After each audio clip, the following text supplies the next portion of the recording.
we go. March 31st. So a couple of meetings ago, you all had asked for some information on transport, so I just printed out a copy of the PowerPoint that was presented to the commission on the 28th of February. Okay. I have that for information. Do you have any questions?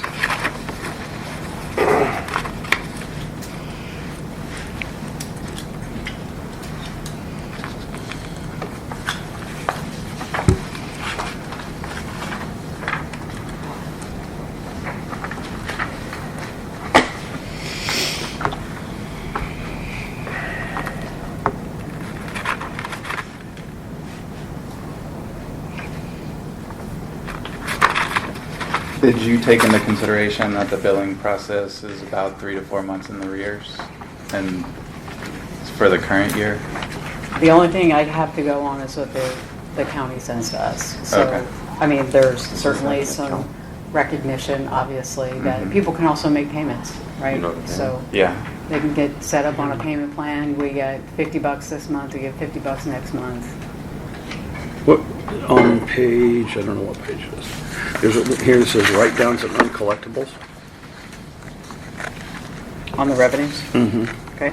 All right, so earlier in 2021, it showed net revenues, or total gross revenue after all of the write-downs at $970,000 for fiscal year 2021.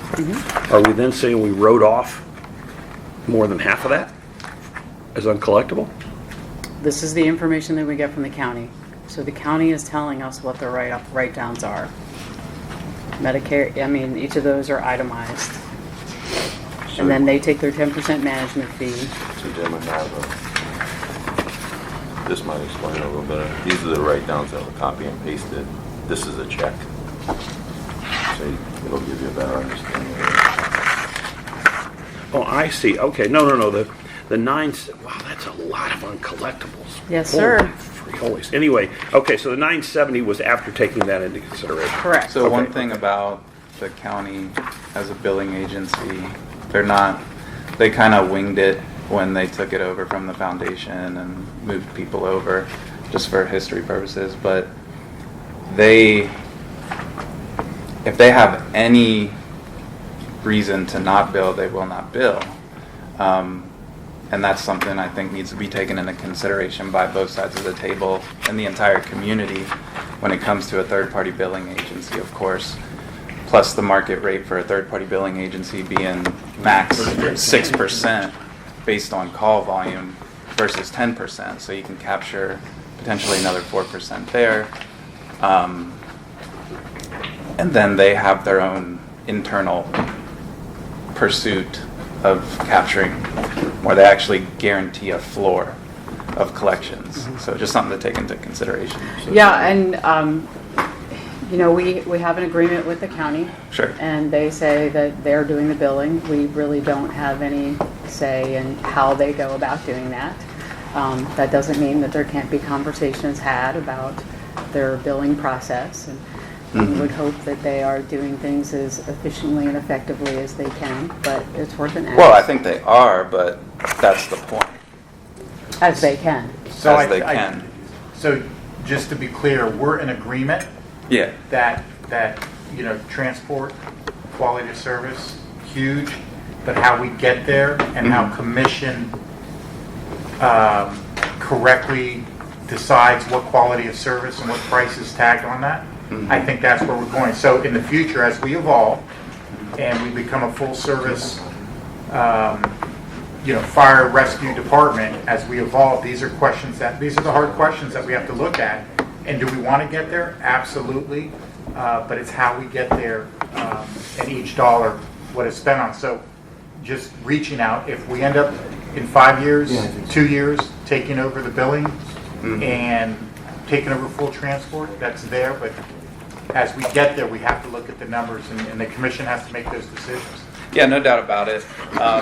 And there's also just a little more history there, which I think we happen to have the fire chief as a captain for our department now, but the county did afford the city of Edgewater at one moment in time the ability to go outside and get third-party billing. They didn't do it, but is that me? No, that's me, sorry. Okay. They didn't do it, but yeah, that was the whole thing. And then this city was given the opportunity to go in and basically piggyback on that agreement. On the This is when, Edgewater? yeah. So this is when transport first got started for us, when Medic 61, which is already a pre-existing in-service unit before transport ever existed, and we can get to that, but that fire department administration pushed, before this administration, they went to the county and they signed away everything. And we were like, what are you doing? Especially when they said this would be a joint effort, it would be a unified front, we'd go in there, we'd try and make the best deal possible for the city, and then all of a sudden one day we have an agreement that is where we got us to where we are today with this whole third-party billing, so. Yeah, your third-party billing was negotiated and actually in a contract prior to this contract. And during negotiations, the fire chiefs that are no longer here went and signed an agreement with the county and did away with the availability of third-party billing. All right, so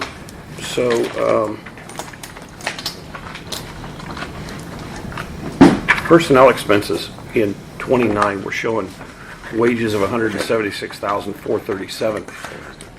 It's my understanding that the first unit that went up here in Deltona that started transport used the same vehicle and same personnel that was already here. We didn't add any personnel, we didn't add a vehicle, we didn't do anything. We already had the vehicle. I think they were just telling me that they'd had the vehicle for almost 12 years. By the time the county finally said, yes, with that transport vehicle, you can actually start transporting. So they started transporting and utilized existing personnel that were already staffing that unit to do the transport. So there was no additional personnel costs until the second unit went up, whatever date that was. So in terms of the city was already budgeting and covering both the vehicle and the expenses until that second unit, and then there's some debate about whether there were 3 additional FTEs added or 6 additional FTEs added. But again, there were no additional expenses beyond that could really be attributed to transport. Only the personnel that were hired, is my understanding, to staff that second unit or to supplement it and give enough shift staffing to staff that second vehicle. So I think the personnel expenses and benefits and pension, all of that would have remained the same whether that unit would have been authorized to start transporting or not. Those people were already here running rescue, which I can't believe that the public, I didn't understand that for 12 years we were sending a transport unit to people's homes that couldn't transport. I cannot believe the public didn't lose their minds about that and raise hell with the county. But Well, there were transports that were being done before 2019. It just was not to the level that is happening now. well, and were they allowing any captured revenue from that? It was minimal. Okay. All right. So in the December 2020, so what we at that, and I don't remember how much there was, but at the time we negotiated what was the second MOU in December 2020, there was an accumulated amount, so that we were basically, the MOU covered two things. One was an accumulated amount that had already built up that was 1.3 million or something. And so there was a discussion of how to allocate those revenues that had built up in that first 18 months or so of transport. And then we had a discussion about moving forward, kind of what was going to be done with future transport revenues. So, like it talks about it here. 2019, the gross revenue was $350,000. 2019. So let me just clear this up, because this isn't in the contract and it's not something that I want to debate. What we need is the 3 pots of money. The pot of money prior to the MOU, and if I go to your spreadsheet, it says 20% of covering community training monies, right? And I go across to 245,540. If that's 20%, then if you multiply that number, you'll have the total accumulated transfer funds up to the date of the MOU. Okay. And then that money was distributed through the MOU. Then we can start moving forward with the pot of money that was then on these pages and collected, Yeah. and what costs were withdrawn from that account. So- So the contract only addresses an account and an accumulation of money. All right, so That's what I'm concerned with. So kind of A, B, and C in that, we were, and I don't remember the figure, it was 1.3 million or something at the time we were discussing this, the amount that had accumulated up until that point. And so there were certain things that the city wanted to do with that, and certain things we wanted to make sure we're done with that in terms of training and safety. Look, I don't know where you're getting the 1.3 million. So I'll use your spreadsheet that you presented. Okay, look, 10 from fiscal year 20% is 2012 to 245. Wait, 2018. stop. 2012 to 2018, gross revenue was 231,000. It's on the first page. So, simple question. Gross 20% revenue. of accumulated funds for training is 245,540.45. 20% of accumulated, this is your spreadsheet. So that's 20% of something. Let's just back up. No, I just wanted No, to let's just answer back what up. that I'll is answer that. 20% I'll of. answer that. So this whole exercise on that page really is just an exercise. Because when it comes right down to it, the transports are running in the red. When you take a look at the total revenue, gross revenue that's coming in, the cost of doing business, which is your expenses, with the exception of 2019, it's in the red. So the general fund is subsidizing the transports. That's the fact. So the fact is But that where is minimum the staffing. 20% of accumulated training? It's So running in the red. Check it out. It's running in the red. Wages, benefits, and pension for 2019 and 2020 do not exist because It's a cost of running the transport. that staffing, that unit already existed before transport existed.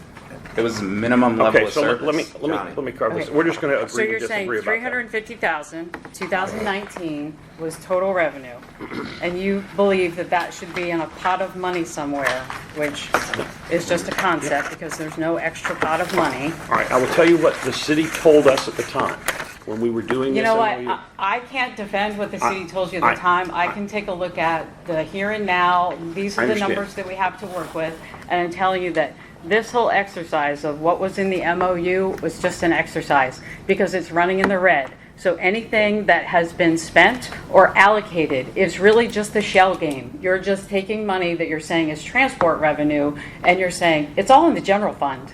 Everything is in the general fund. We're gonna- There's no special account for fire transports. It's all in the general Okay, fund. all right.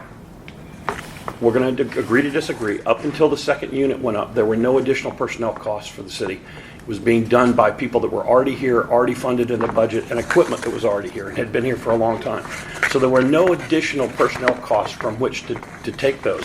And it was a new revenue source that was coming into the city. So we had A, B, and C in the MOU addressed that amount by the time we got to the MOU that had accumulated. I believe it was represented as $1.something million. And then we said, okay, moving forward, there were concerns that we wanted to make sure that we captured continuing revenue. I think we did the seat pay with that moving forward. We allocated a certain amount for an assistant chief of EMS. I understand that that was in the MOU, but what needs to be recognized is the fact that that MOU was signed without a full evaluation of what it actually costs to run transports. There wasn't transport at the time, we were moving into it. Okay, so that should have taken Well, into no, account. there was transport at the time. So, Well, I mean, moving So- forward. so the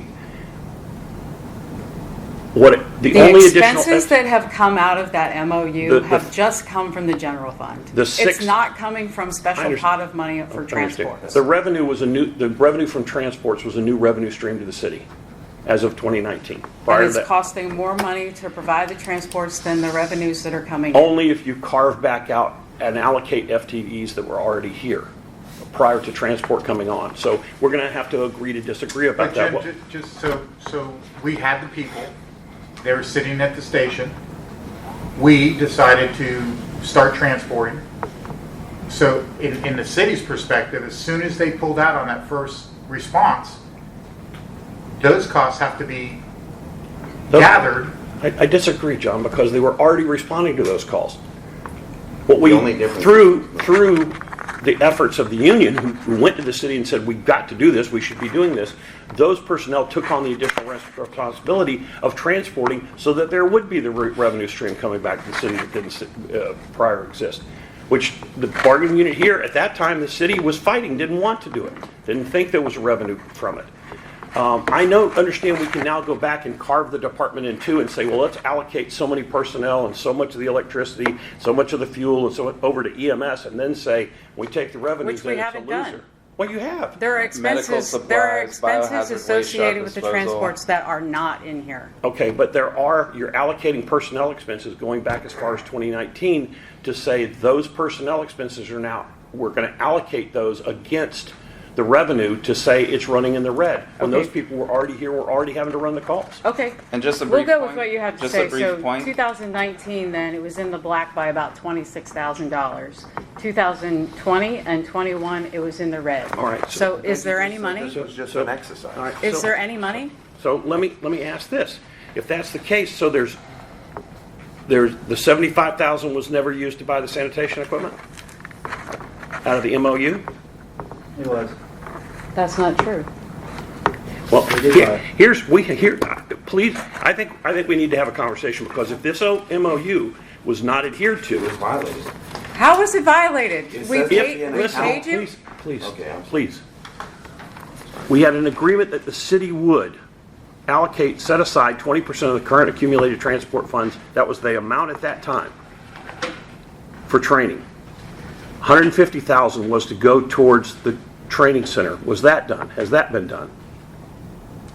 It's all in the general fund, whatever's there. Okay. If there's no money to put 150,000 to it, then there's no money to put, it's just coming out of the general fund. So I appreciate what you're saying. Well, The let me- money itself all is right, listen, commingled please, in one account, but please, listen. that doesn't mean you shouldn't have All right, accounted so for it here's my appropriately. concern, the seat pay. What about the seat pay?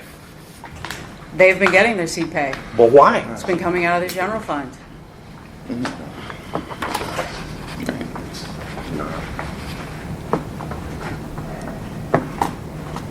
Has the city allocated 120,000 of the transport funds per year for the assistant chief, EMS assistant chief job?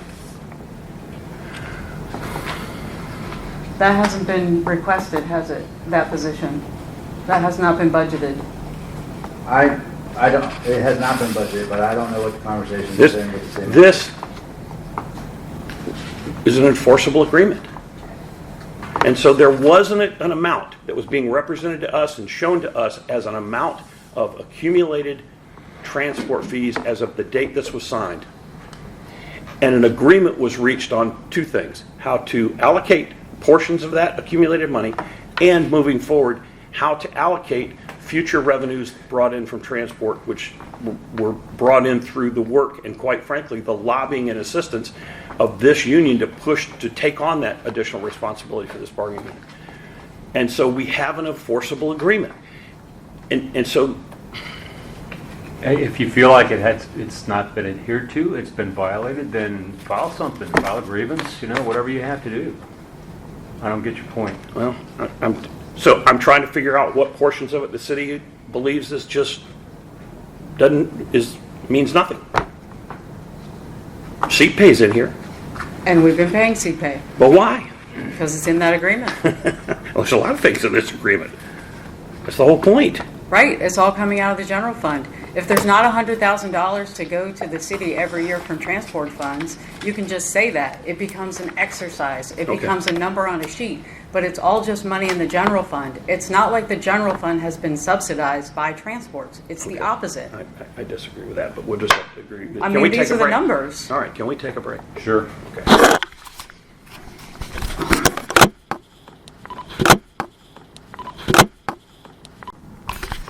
So we'll move on to the articles.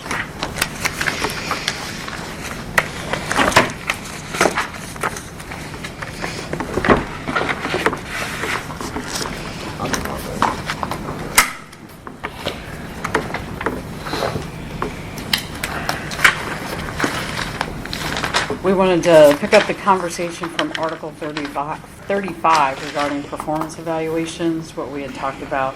Actually, not 35. This ties into 36, right? Article 36, Promotions. promotions and Yeah. assessment. Well, and again, we're not sure where it's gonna go in the end. It may go under evaluations, Mm-hmm. so we're not sure. Or both. Do you want me to go on with that one? Yeah, please. Here, can you pass it down? So Just one 36. page each.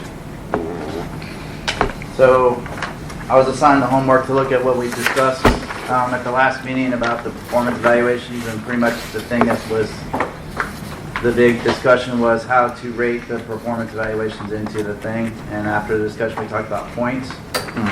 However, if you see number 1, we need to strike that and/or discuss that, because actually, on my fault, Stacy caught it that you actually have to have a satisfactory even to be considered anyways in all the ranks, so that wouldn't even count.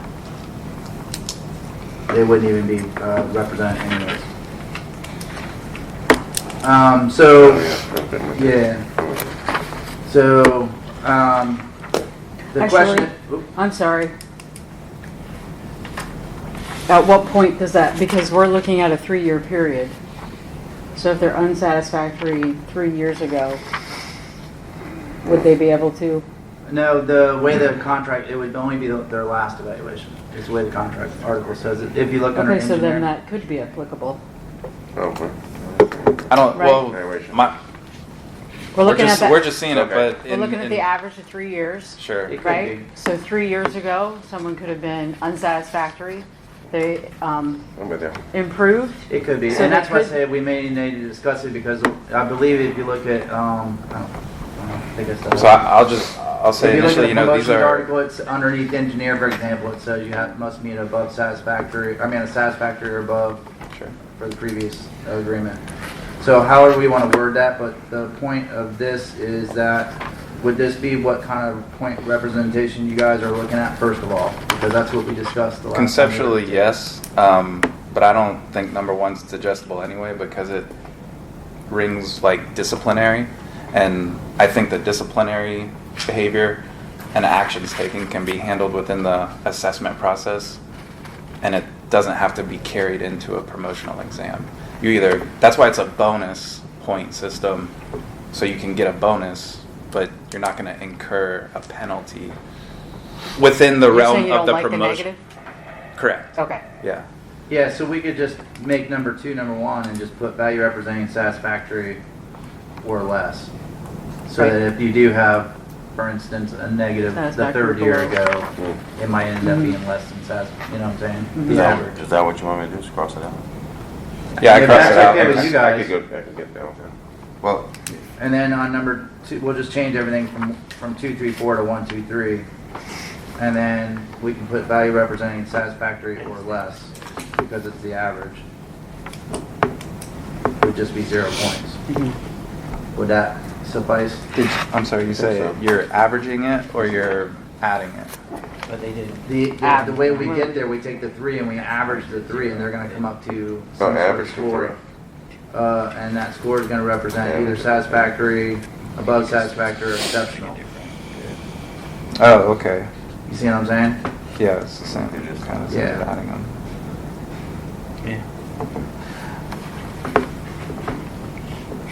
okay. You want to keep going? And did you Does change? that make sense to y'all? Yeah. Are you, I mean, is this what we discussed last time? So above satisfactory, you're still going half and then 1, correct? Correct. All right. Yeah. So we're just doing 0 for satisfactory, and okay. Yeah. I think last time we probably just said this. Huh? Last time we discussed like a quarter of a point, but I don't think it makes that big of a difference when it all comes to it. Yeah. And the question, the remaining question would be, where do y'all want to plug that in? Do y'all want to plug it in at the negotiations part, or do you want to plug it into the performance of a article? Negotiate. In the promotions part. Okay. Should be in the promotions article. Yeah, we have that started I don't think in Article 36, Section Yeah, it's just 5. really what they. It doesn't matter to me. Promotion or what was that one? In the evaluations performance article.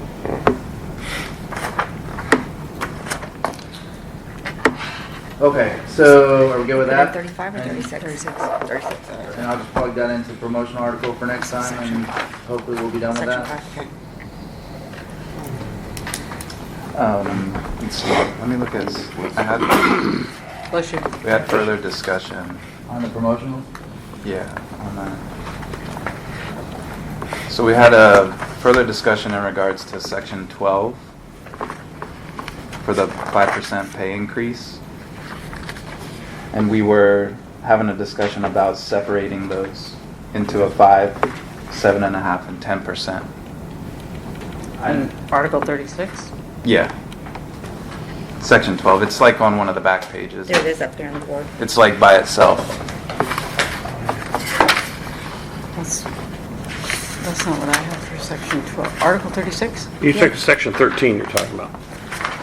Yeah, for some reason it's 12 on this document, but in my notes I have section 13. Yeah, 13 is what I have on my piece I of have paper. 13. in my hand. Yeah, my paper says section 13. The Sound like working right. draft that I have based off last meeting Oh. says 12. Got too many different copies. I don't have a section 13. You have it on 12 there. Oh, it is 12? Yeah. That's where the Where it numbers says are. 5% for each. Yeah. And one of the motivations for Did we moving take that towards section? this additional incentive on promotion was due to the additional requirements for promotion that are being asked for. Well, So- let's go through the rest of this sheet, because it looks like some of that may be changing. Sure.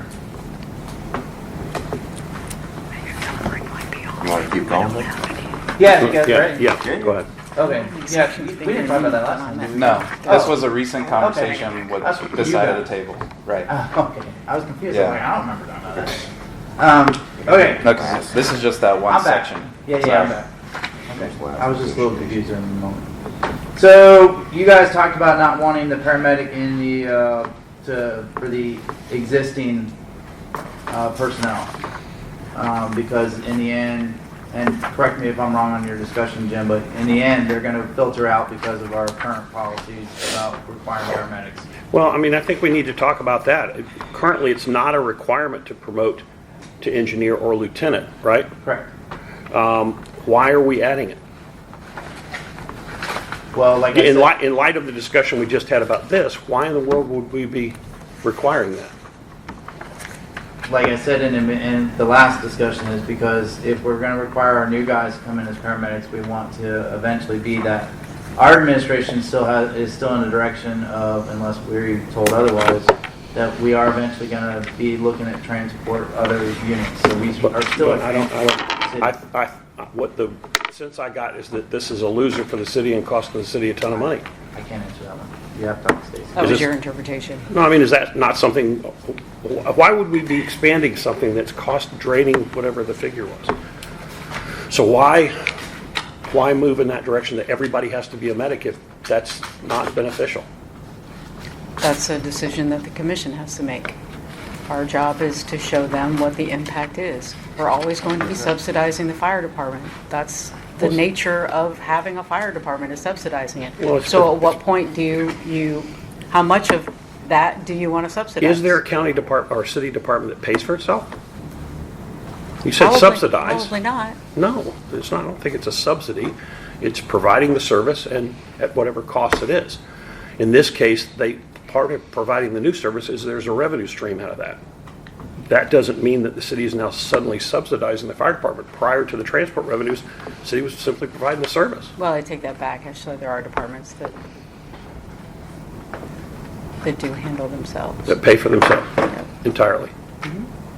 So what's your position then on this Well, I mean, promotions article? You just I want it don't- to stay the same, or you don't want? Yeah, I mean, it's currently not a requirement for promotion, correct? No. To engineer or It is, lieutenant. but they have to have it for division chief, yes. Right, but not for lieutenant or engineer. I don't believe so, no. Currently, that's not a requirement, no. So this is an idea as an alternative, but you don't like that idea? So, Well, the proposal right now is that, as I understand it, both current and anyone who wants to future promote to engineer or lieutenant would have to become a credentialed medic in the county. Right? That's the proposal. That was the last proposal.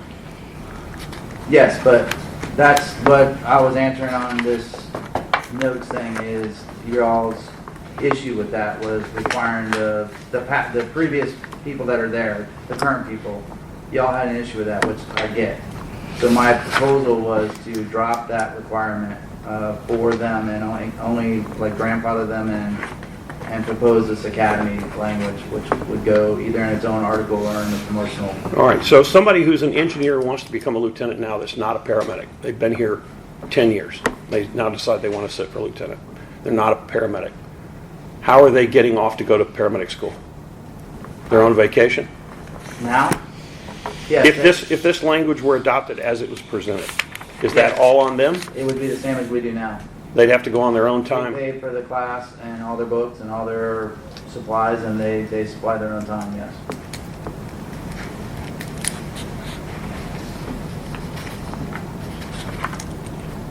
So Is that what you're asking? so the revised proposal is that, like, what kind of cost do you, if everybody has to do that, what's the estimated cost associated with that new requirement, if the city's paying for it? How many people are we talking about, and what's the cost of paramedic school? It's about 70, depending on what school you go to. It's anywhere between $7 and $8 grand a college. And how many people?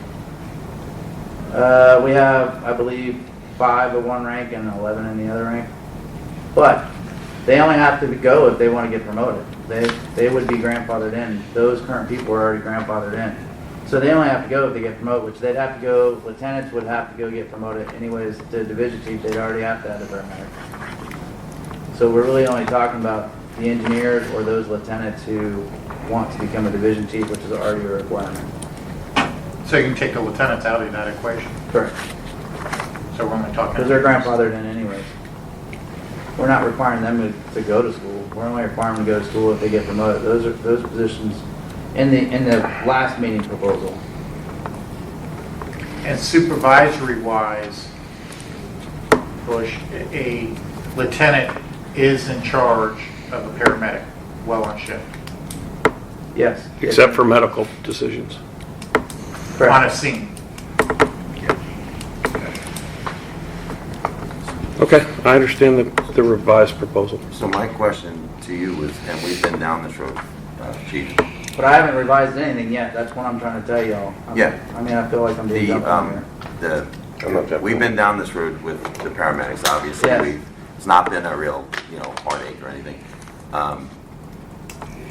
The last time we initiated this exact procedure, within 12 months, the city withdrew all funding. Remember? Yes. So, would it be reasonable after, my understanding is the training funds and moving forward to having new employees become paramedics was from the training funds. And we've been approving those, 6 paramedics according to the MOU. Correct. And we're hiring new employees. We're moving towards moving those employees to become paramedics based on the revenue from the transport to pay for the educational and training funds.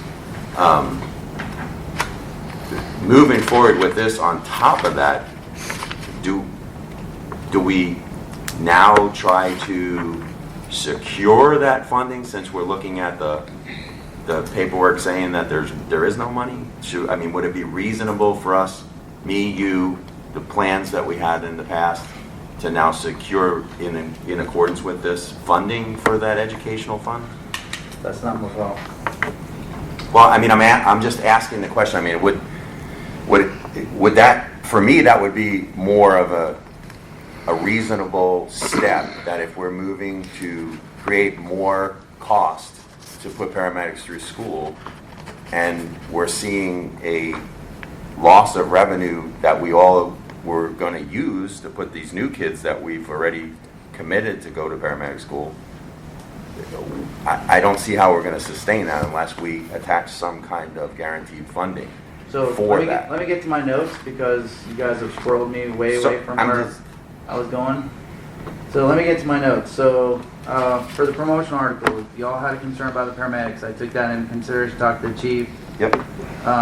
So we would remove the paramedic requirement for engineer and lieutenant and replace with a reference to Article 47 recertification training article requirement and an annual academy. No, that doesn't solve it. You've still got to leave you've got to leave the requirement, because the requirement for promotion will still be they have to be a lead medic, as I understand your proposal now. So that I you didn't have, propose that. I'm taking away the proposal from the last meeting. I know, but Chief, I'm saying you can't, because what you're telling me is you still, all future promotions are going to be requiring that, correct? No. I'm taking it out of the eligibility. Entirely. Entirely. For future or? Yes.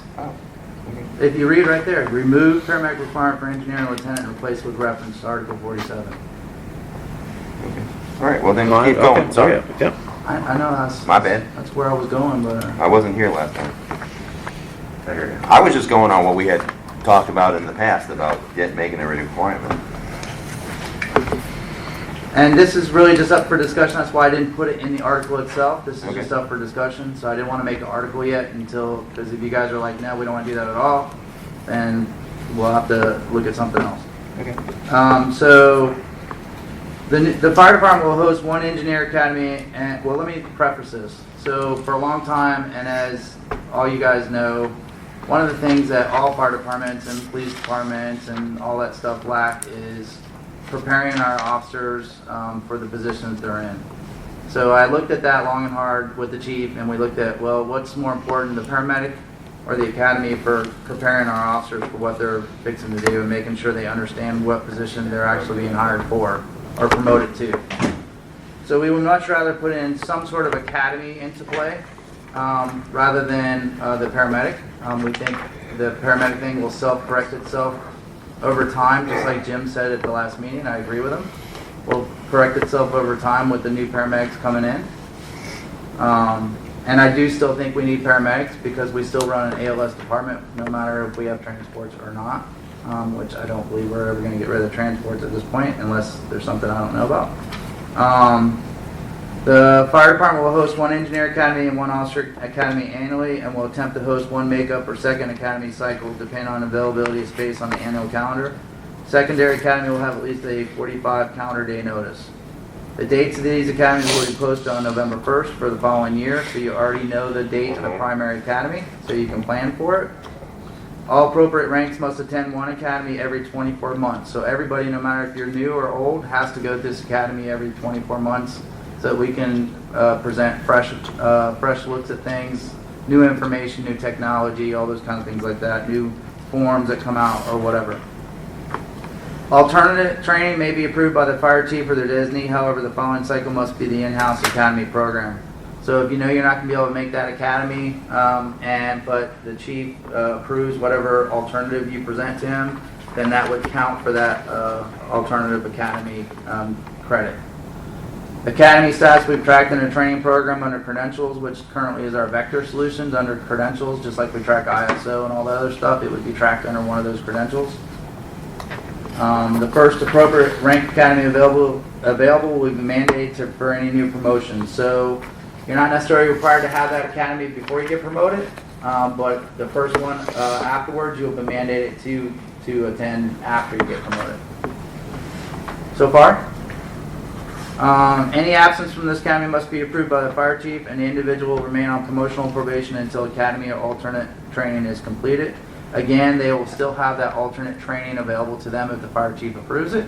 So even if they miss an academy after they get promoted, they still have the opportunity to see alternative training. Each academy will be offered on a shift-friendly basis and will be the members' responsibility to attend on their off days. Time trades and volunteer overtime will not be covered by the city. Any member on mandatory overtime will be allowed to attend. So if you work on A shift, your academy would be on B shift, and you'd be required by this article to attend on your own time. Because we think it's a responsibility you should have when you get promoted or you're seeking to get promoted in an officer position. Possible examples of topics covered, and the reason why I listed possible is because these things may expand or decrease, and it would definitely be something that I'd want to sit down with as a committee with the union and the fire chief and myself and the training officer and sit down and come up with modules that we think are important for the lieutenants to know, what's important for the division chiefs to know, what's important for the engineers to know. But some of the examples that we brainstormed were expectations of the rank, because we think you should know what your expectations are. Field calculation review for the engineers, hose loads, and all those kind of examples. Because engineers mostly are practical skill oriented, they're not really management oriented. Where versus the lieutenants and the division chiefs, expectations of the rank, people skills are a big thing we need to work on. Policies, forms and records, ICS, what resources they have for calls, company training, legal responsibilities as a leader, EMS leadership, and practical skills. The expected durations for the officers are 16 to 48 hours per academy, which would cover about, if we do it shift friendly, which would be about a week and a half to 2 week cycle. Doing shift friendly, we'd be done with all 3 shifts in that time period. Engineers, we should be done within a week with all 3 shifts within that time period. So 8 to 12 hours for engineers? And there's a small sentence on the back too, just like now. The engineer thing's just like a day. Yeah, basically. And then some sessions may be assigned online, which may or may not account for duration above. That just depends on when we sit down and plan this out, how that hits the drawing board. Because there's no reason for us not to take advantage of vector solutions and use it for online stuff, for some stuff, like where we just want to put a data dump out there and for you guys to absorb before class. That would be something that would be on vector. So this could be a week and 1 day, potentially long academy. Yeah, when I say week for the engineer, I mean all 3 shifts would be done in that week. You see what I'm saying? Right, because when I think about a 40-hour class, I'm thinking Monday through Friday, 8 to 5, and so 48 hours. Are you gonna, would this be lockout dates, or? No, it would not be like that. It's your responsibility to attend at least one in every 24-month period. So that you'd have 2 opportunities in 2 years to attend the primary one. And hopefully we'll have secondary ones posted too, but I just can't promise the secondary with special ops and burn buildings and all the other stuff we do. So I don't know about my only concern, but doing 6 8-hour days at work on my own time, I don't know. I mean, I got a lot on my plate personally, but 48 hours, 8 hours a day, 6 days. well, it may not be in a row. It may be bi-weekly, tri-weekly, whatever, but It's a lot. I mean, I think it's a good thing. I think it's a great thing. like I said, expected duration doesn't mean it is the duration. I just put that for an Yeah, example. but it could be. It could be. It depends on what the committee That's comes just a up lot. with. That's a lot. Yeah. It depends on what the committee comes up with. My house is And falling a lot apart of that in may 6 days. be, a lot of that, especially for the officers, may be, and I'm just thinking in my head here, maybe right on target solutions, like information you guys have, and then the class may be only like 8 hours, and we show up and review the stuff that you guys sent. I don't know. My house is That'd be a falling apart in committee 6 thing. days. But I just threw it out there for you guys to kind of ponder. I think it's I good. welcome Yeah, I your mean, guys' ideas. So, I think it's more alternate important. Huh? Alternate training would be still to, like, approve any class, like any class we feel that would be like an officer class, or, It just has to be approved by the fire chief. okay. The intent of the academy, and that's why if you do alternate training in 1 year cycle, you need to, the intent of the academy is to kind of cover how Deltona, because we all know Deltona's a little different from Orlando, Orlando's different from Sanford, so Could we incorporate, like we did before, where we had actual, like, classes, yeah, absolutely. where we had fire officer Like, class? like for instance, when, I can't remember his name, when he came in, that would definitely be an alternative class. Okay. Absolutely. This was going in, you want to put this into Article 47. And then we would just put a little note under eligibilities on the promotion article saying refer to requirements of academy in Article 47. So we don't have to repeat it. Okay. That would be an eligibility. And with that, I'm done with my homework. Does that answer your question, Jim? Yes. These last 2 sentences on the front page. Sorry, I didn't hole punch, but it's not a real article. It's just discussion notes. Hey. You got one? See, one out of two. Thoughts on how to proceed with this? You're going to incorporate those into articles and bring those back, revised articles with those points? Well, I wanted to discuss with you guys to see, one, if you guys thought it was something that would be, and if so, I can definitely put it into articles and bring it back, or you guys can chew up on the notes, and then we work together to put it in an article. However you guys want to do it. I'm open. Well, a little later when we take a break, we'll come back. Yeah, however you guys want to do it, I'm open. Yeah, I'd like to see it all. Yeah, I get it.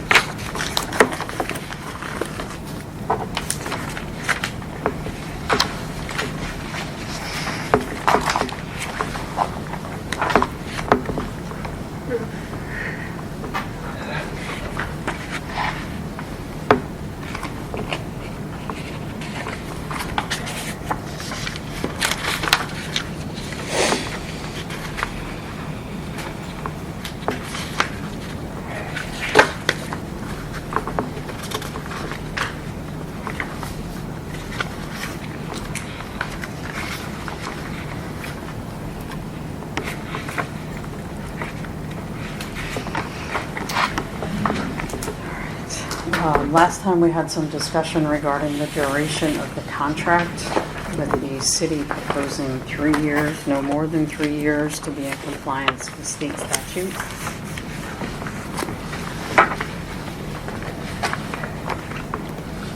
Yeah, I mean, I think our desire is still for a 4-year contract, but, I mean, that's what we've had, I believe, the last 2 or 4, I think. Just one. You had Just one. any, I think last time you talked about some conversation you had with Steve Meck and some others. I did, and it's funny, this issue has come up in 2 other places where I am right now, where 4-year agreements are being discussed.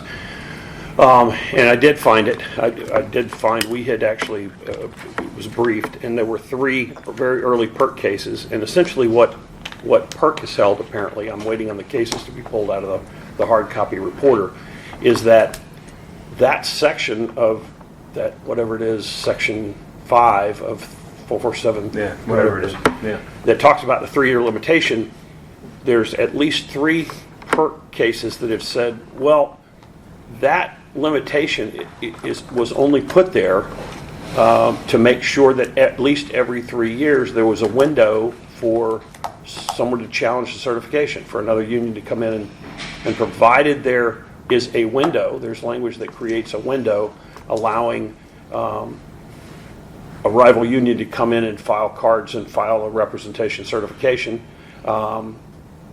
Contract can be as long as essentially you wanted it to be, provided that at least every 3 years there's a window that opens that would allow for petitions for challenges to certification. I'm going to get those cases and I can certainly forward them to you. Yeah, send them to me. I didn't see a window provision in this contract as it exists. No, even I think, right, there wasn't, but I think if you're going to go longer than that, what it says is you would have to have a 3-year, you'd have to provide for, I guess, in writing. I'm going to see whether they said it's just automatic that one would exist every 3 years, or whether you have to put language in the contract. that Well, there's creates one. always that window prior to the expiration of the contract, Right. between 90 and 150 days. But I don't know if the cases that were referenced in that memo discuss if in the event of a 4-year or 5-year or longer contract, do you specifically have to go in and put language that says every 3 years that window opens between 150 and 90 days that allows for...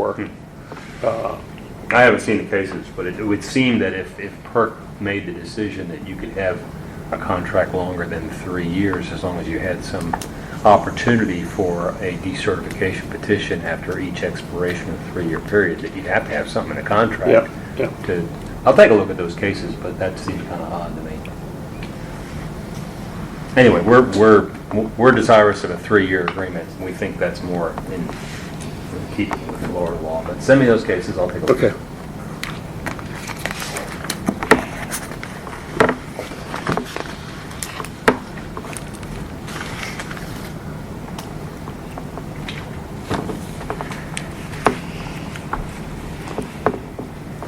So would you guys both, like if the issue is statute and stuff like that, you guys can work that out, right? Well, If it's we'll not- see. I'll send the cases to him, and then we can Okay. have the discussion again later. Yeah, because it's not something I would be able to. I'd appreciate you guys figuring that one out. We have to have some lawyer talk here and there. Yeah, that's it.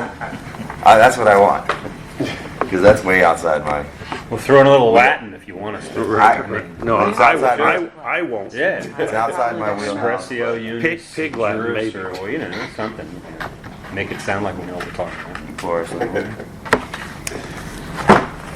Next is Article 9. We tabled this last time after some discussion. This is the policies of the fire department. I think we are headed in the same direction with our ideas. We just need to finalize some That's the language. same thing we discussed. What's that? Your proposal with our counter proposal, same feeling, after meeting and discussion. So where we came back, we just felt like the counter proposal from February 7th to your proposal, essentially saying the same thing. We feel it's a little cleaner and more digestible. Because it clears. Okay. Yeah. No, I have to go close on that. I looked at your proposal. It's probably. Just draws a more definitive line Yeah, no, I get between, it. subject of bargaining issues, so. You said that, what was the date? February 7th. February 7th, y'all gave us a counter proposal that basically said that if there was a policy change that was a mandatory subject to bargaining, you guys had 30 days to tell us that you wanted It's to on the board. bargain over it, and if that's the case, then we couldn't implement it until the bargaining process was complete. And if it was not a mandatory subject to bargaining, then you could identify the impact of bargaining issues. Give me just a second. You need it? It's right here. I probably get it in this case. I just didn't put it in here for some reason. You must have put it together, Jim. It looked like. But I don't understand what's in that. So you guys countered to that one? That's That's your- from Yeah, the but you union. guys made an additional counter to that? No, we No. had some discussion last time. This is just coming back to it. Espresso? That's good. Should've got this earlier. That's the city changes.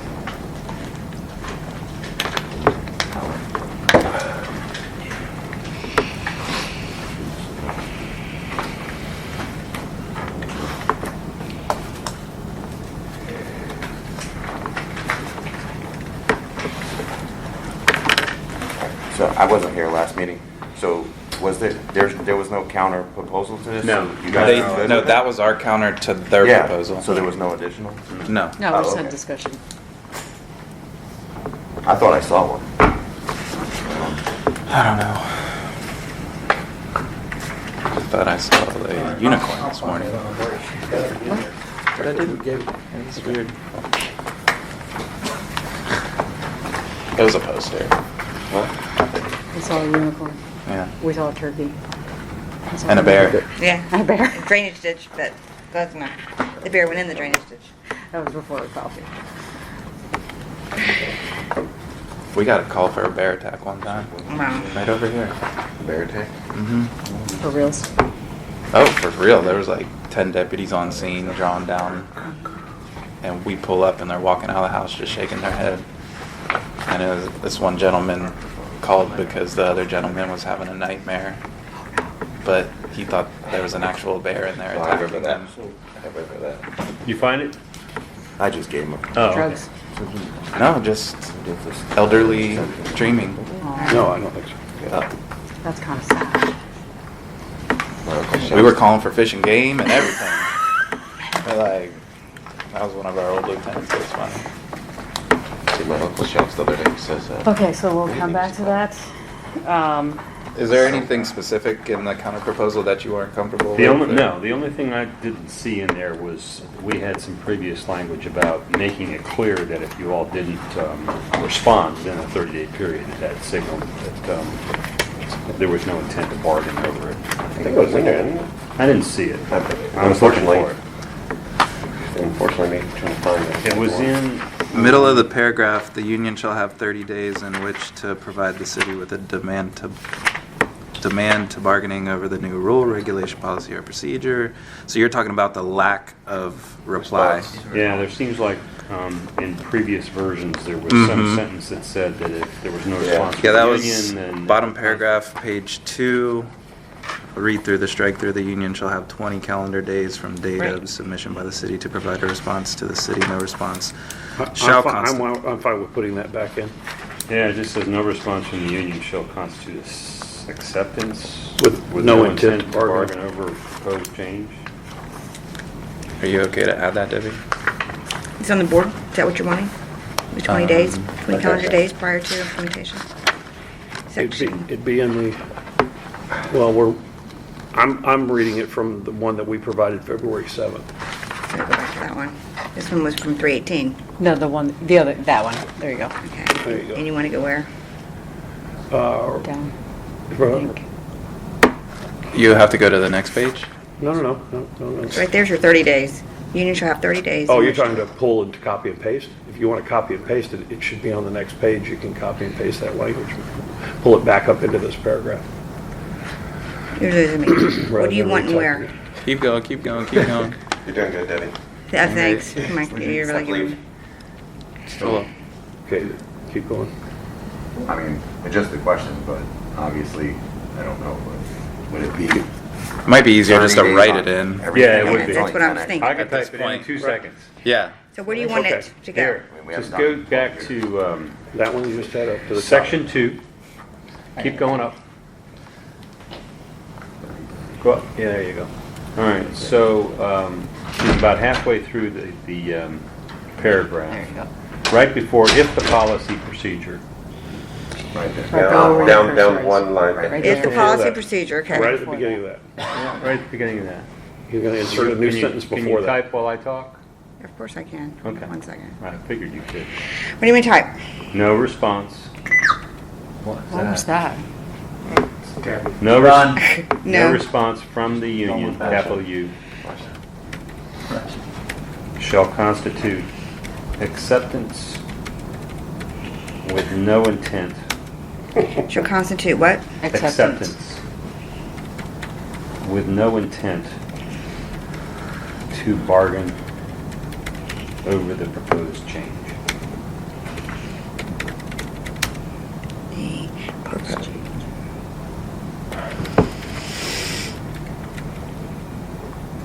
Yeah. Yeah, that's it. And then just have to kind of go acceptance and bargain. Yeah, I got it. I wasn't looking. And bargain. What is you doing here? Got it. It's missing an A. We'll discuss why. Is there any chance that we can get that kind of put into a clean format? Readable format, that Yeah, would be- Yes, I'm having yes. trouble following all that. That's just me. But I can't follow the underlined strike-throughs, comments, all that stuff. I mean, sorry, but. Fine. I'll be more than happy to give you a complete clean version. If you could give me a complete clean version, I think we're there, Jim. Okay. Complete clean version. It's coffee. Maybe we could do it at a break and then just. Okay. Is there cream over there? Right, Yeah, let's take a break. Yeah, there we go. Can we take a coffee break? That would be a great idea. I like this guy already. Be a great idea. I like this guy already. Be a great idea. I like this guy already. Be a great idea. I like this guy already. Be a great idea. I like. Article 19. Let's just, with regard to this one, I Sorry. think we're good with this, with that change. Yeah. We're fine with I that. just want it printed out in a form that I can read, and once it is, I think we're good. Okay, and I think that, let me see. So this is 9 policies and departments. I think we're good there. Okay. The prior one on promotions, I think we need to have more discussion. Our concern is the academies, the mandatory off-duty time for academies every year or every other year, in which members are going to have a certain amount of days off that they're going to have to commit for no pay to come in on the academy. That's over and above the lockout days and the other things that we're talking about overlaying this. So I think we have some concerns about that portion of the.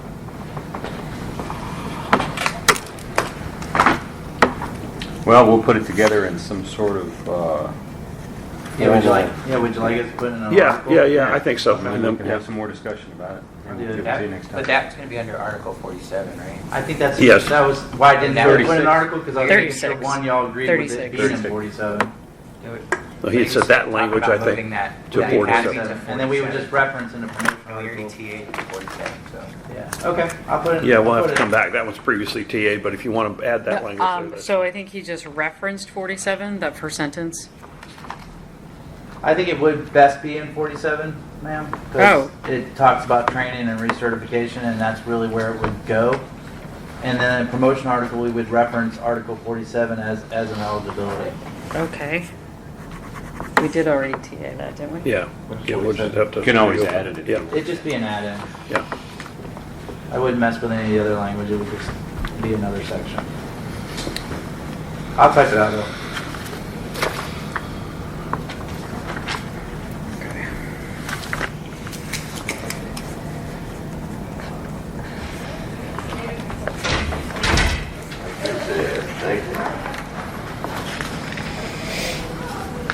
After you type it, can you send it to me? Absolutely. Thank you, and I'll insert it.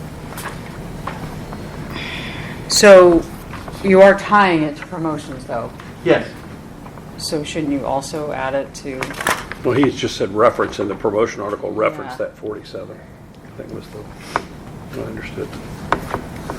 Like as far as we're concerned, they're tied together by putting the reference line in there. Like that's completely acceptable. Yeah, you could do it either way. You could either I add it to just get the worried about promotions putting and in- assessment article and reference the other one, or you can put it in the other one and reference this one. Yeah. I don't really think of it. Why don't you put it in the other one and reference this promotion article? Yeah, that's what I'm doing. We'll see what it looks like. How's that? Yes, sir. Gotcha.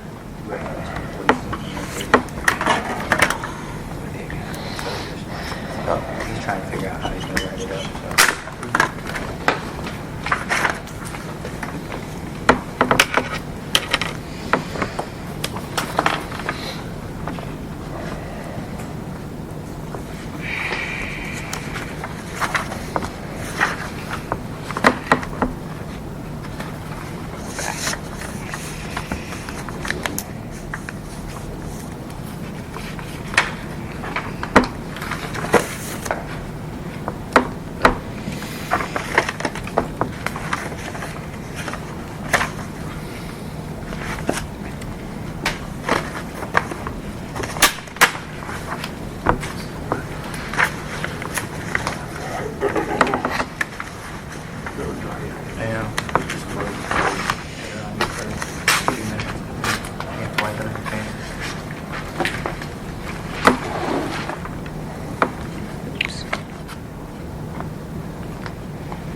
Just a note for myself too, fires.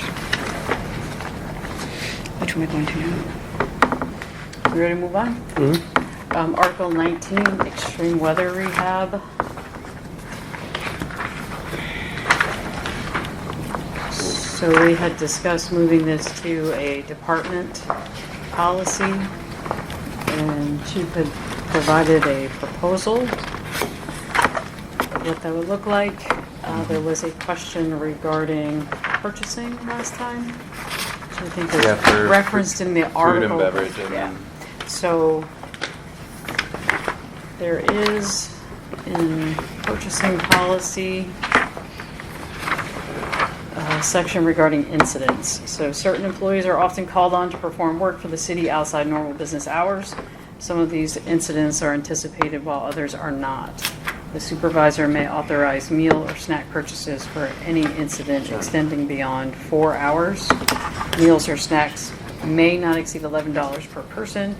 Incidents may include, but are not included to, main breaks and scheduled or unscheduled computer network upgrades, major fire department alarms, disaster EOC activities, etc. For instances that are pre-planned or scheduled, food purchases must be approved in advance.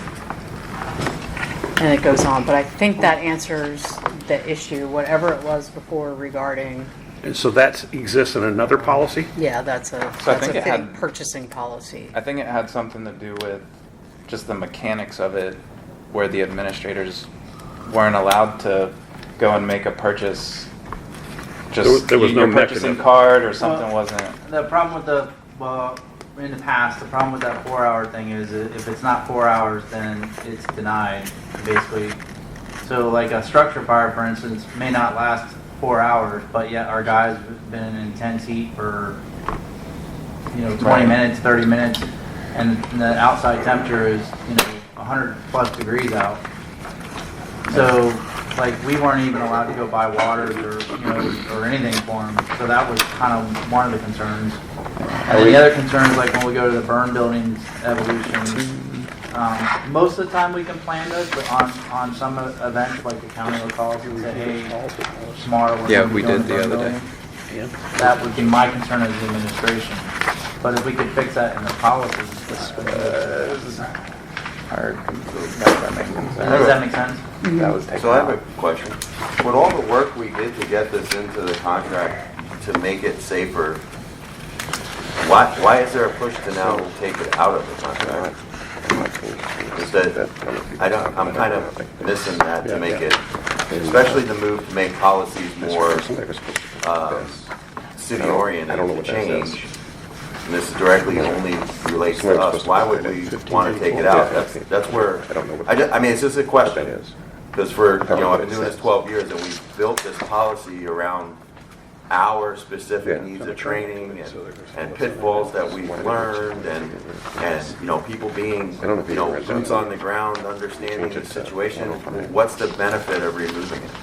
Right, so I'll address that, because if you read the current extreme weather rehab, it treats people differently depending on how long they've been with the department. So- It's almost like if you're the newbie, you get hazed. So that's your opinion, but I will tell you that we have requirements for new people. And this is the So they understanding should work part. in extreme weather, and So someone who's been here a while. So listen, they have to get off probation, right? They have to. They're required a certain amount of time to be on probation and make their minimum time of probation. Okay, so this is the part where the opinion that it treats people differently is negative, needs to be reevaluated because it's just an opinion. The reason why, see, you're laughing, so why would I continue to explain anything to you? Because you're wrong, and I just want to be nice and tell you, people that are newbies, have a very restricted time frame that they have to meet requirements. They have a task book. So the reason why we changed that was specifically because we didn't want temperature to affect them not meeting their probation and extending their probation. It has nothing to do, absolutely nothing to do with people that have been here longer have to do less. I've already met my task book.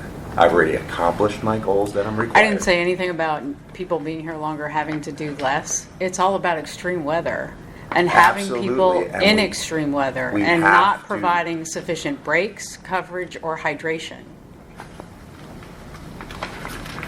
So are you Obviously, good you've with been here moving long section- enough to know, and I'll just stop right there. Yeah, it's probably best that you do. So, are you good with moving section 4 over into the It's probably policy? best I do. All right, stop. No, this is serious. This was not done in any manner that she just said it was done in. 'Cause another It was thing that done I'm concerned with- specifically to meet goals. Because we're obviously on duty for 24 hours at a time, running calls back to back. We could catch multiple calls in a row for 30 to 45 minutes. It's not uncommon for us to Well, John, go. it's best you just Well, stop. So, it would be comfortable to move it over. It'd be I easy said to I move don't that bitch. language over. Based on the understanding that, 3 hours on one event is one thing, but we Gotcha. could be going multiple calls back to back to begin with before that. Yeah, I understand. So, The current, I don't understand, we've removed, in going this way, we took out all the references to the 95-degree heat index. In A, section 3A, that's gone.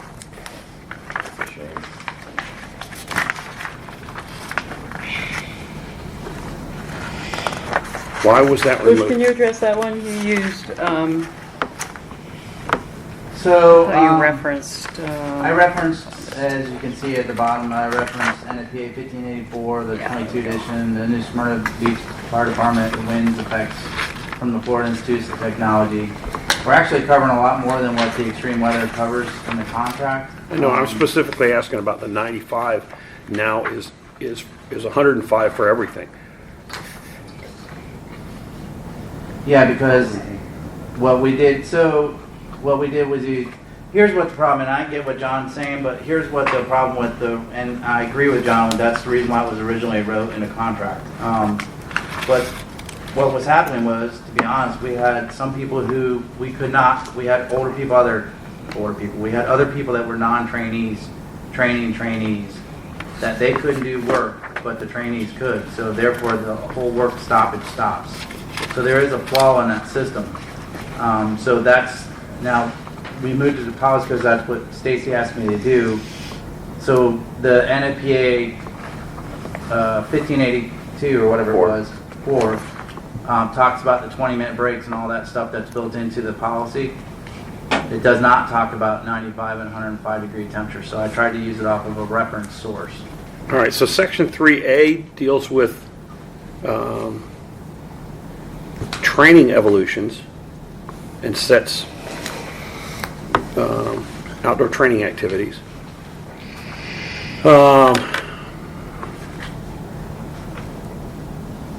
And B talks about, Are you talking about in the policy, or are you talking about? in the current language of the contract, Okay. So, Bush, are you writing this to put back into the contract, or are we I was asked to taking write it as a out of- policy. Okay. I'm It pulling just up seems like it's kind of what's an currently in there, unusual John. thing to have in a contract, to be honest with you. It's an operational kind of deal, you know? Yeah. I mean, I get what you're saying, but it's a safety. I've been doing it for a lot of years too, and it's pretty unusual to see something like this in a contract. There's the current one.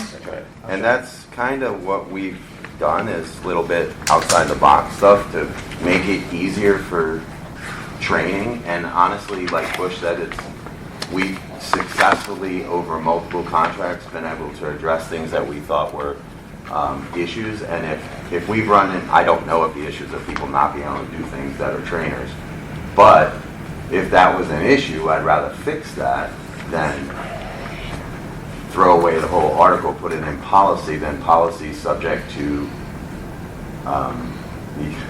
it's probably not I don't know, I'd have to ask, is this under the changes that we just made in policies, is this a mandatory subject to bargaining, or can we then opinionate the article and start changing it more and more and more and more, and actually lose the focus of what it was meant to do, is protect people and accomplish training? In my opinion, we don't take the protection, we actually increase protection by the policy. Now, where we put it, to me, that's between you guys. I think the article, obviously I wrote it, so I think this, actually provides a lot more protection across the board, all extreme weathers, including the heat, and actually gives more breaks and makes everybody on the same line, because I was running into that problem. If I let the trainers go beyond their heat capacity, which I know what the intent was, but if I let the trainers go, now I'm liable, because now I'm making the trainers do more than what the contract said. I don't see, I guess I'm lost, because I'm looking at the existing language and I don't see the disparity thing. I don't understand where someone's reading that this treats one group different than another. We're talking about this one. Would you be willing to consider changes with that? You know, I don't understand. Oh. I need someone to tell me how. I don't understand. I found it on Tuesday. I don't know where it's coming from. Every A and B apply to everybody, right? No matter how long you've been with the department. Hold on, let me pull It differentiates based on the type of activity. if everyone is treated the same A and B, why would C pull out specifically new hires? I think because of the need to get new hires through activities and evolutions necessary for their orientation, and the time limitations, what I'm seeing, the difference of noon to 1,800 hours.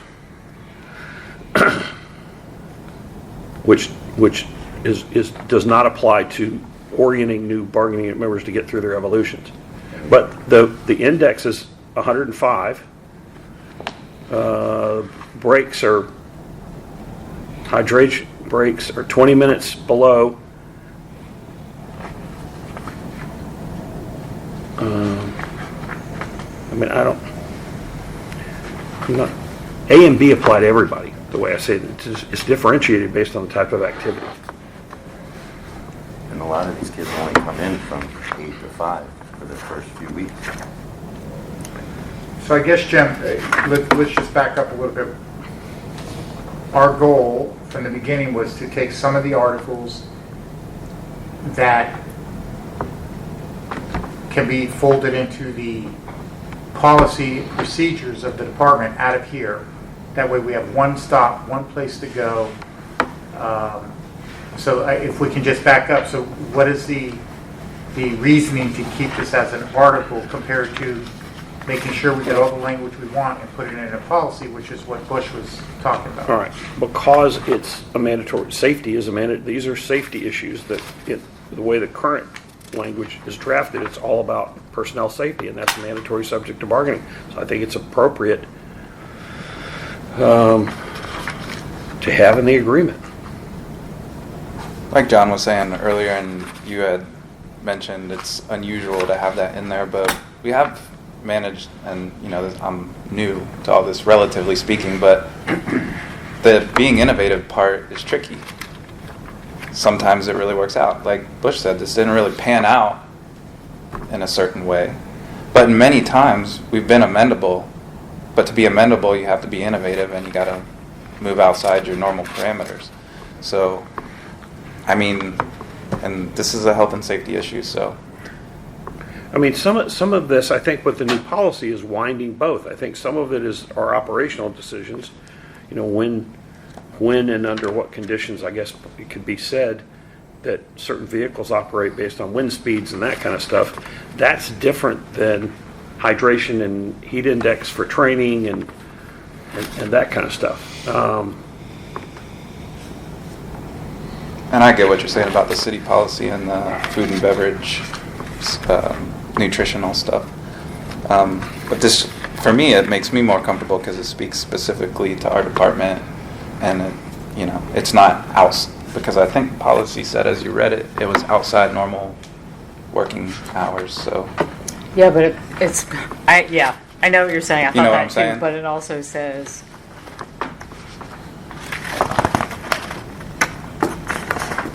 it calls out specifically major fire department alarms. Go ahead, define it. Sure. Right. All right, so it sounds like your position is you just want to keep this stuff in the contract. Yeah, I think so. All right, we'll keep talking about it then. It strikes me as unusual for it to be in the contract, but I hear what you're saying. Yeah. Seems like more of an operation. I think I have a lot of fire contracts that have, particularly with regard to the heat index stuff, in the contracts. Now, not about necessarily wind speeds and when to seek shelter, and necessarily, I think a lot of that stuff that's in here is operational in nature.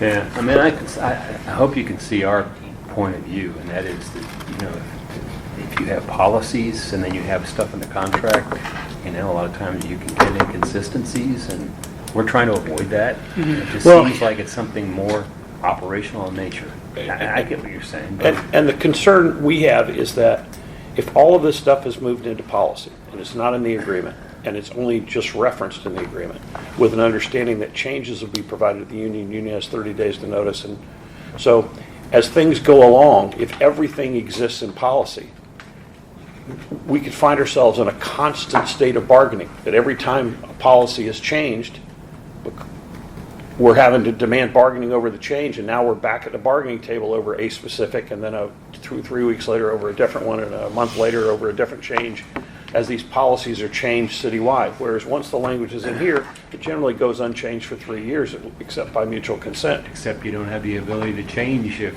things need to be changed. Well, you do by Because it's not mutual in the consent. contract. You do by mutual consent. Whereas now, there'd be no mutual consent. They could change whenever, and now the union's in a constant state of, it never leaves the bargaining table. It just never ends, because policies, everything's in policy, and Well, I think policies that's an being vetted. exaggeration, though. I mean, the last time the city changed the policy was 2014. I understand, but you have a beef with that, right? Because they're not up to date, right? I mean, it's both at the same time. Nobody's necessarily wrong about any of this. It's just, this is an additional carve out in addition to what the policy would be or is, you know? And it's a health and safety issue for us and our guys, and that's where we take concern with it, that's all. But you So- certainly have other policies that are health and safety issues, correct? Yeah, because it's both. But they're not here. They're not in the contract. That doesn't mean we hadn't tried. Hey, You know what I'm saying? Real quick, Jim. So take it. Jim, can I ask a question real quick? Mm-hmm. Just for clarification, because whichever way we go with it, so I understand how I need to rewrite it. So you don't think that A interferes with C? Because I do. I don't know. So, I mean, And I know we wrote it. I've had complaints about it, and I understand the complaint. So if A restricts all activity from being outside at 95 degrees, but I put the new guys outside at 105, that is a direct contradiction of each other. I don't think it was. We I don't think it was intentionally- intended to be. I It's think not intended, you're Yeah, right. we made it, so. I would But rather people are fix. using it. Yeah, I would rather fix that issue. Okay, I'm just making sure that. Yeah, I'd rather fix it if it's being interpreted or utilized in a way that it wasn't intended. Okay. Then I I'm think we just fix it. clarifying. Rather than just throw the whole thing out and say, Okay. "What?" But he So- has fixed it My- in the proposed policy, the operating procedure. So my question to you, Bush, would be, if we move it out of the contract, and, you know, we've put it in here, I mean, historically, we put it in here because of the issues with policy, and the hurdles that we had with changes in the city administration, opinions, but we had to continue down the path of training. It was in the best interest that we could get answers quickly, and, you know, we had this to fall back on and move forward. We've been building this a long time. Yeah, I mean, there's probably 4 contracts. If we move it to policy, do we end up in the same position we were in the past?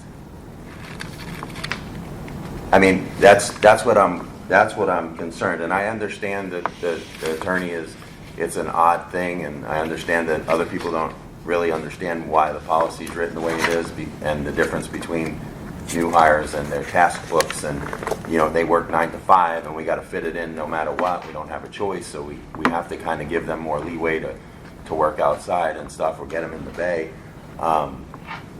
Do you see, from an administrative standpoint, moving this to policy creates the same situation that we had in the past that we chose to put it in the contract? Or do you think that, I mean, I'm not sure of the question. so if we move it out of the contract, put it in policy.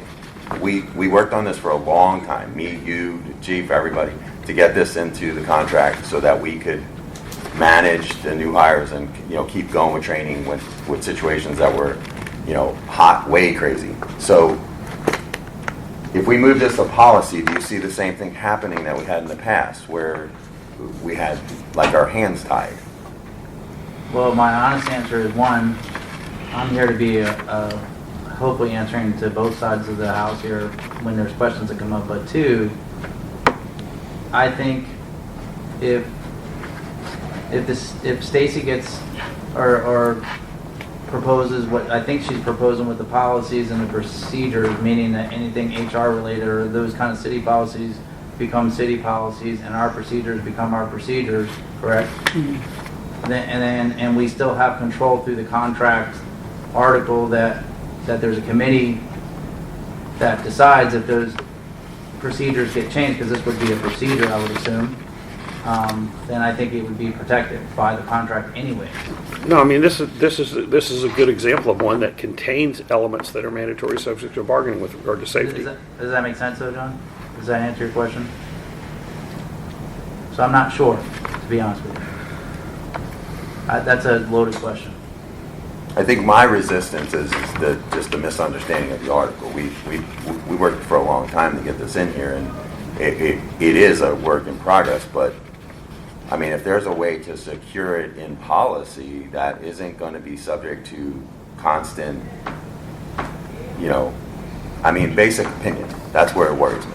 Because nobody's really out there when we're doing it. We need the input from the people that are boots on the ground out there. There is a difference between a new employee and a guy that's already met all his tasks and stuff. I mean, Somebody in new hire orientation, specifically 8 to 5. yeah, so Because they're not I on think shift the rest of the I night, think- so they can train in more extreme weather conditions during the day because they go home and they don't have to run calls or potentially be on bigger alarms, whatnot. Again, I know So- that was our intent.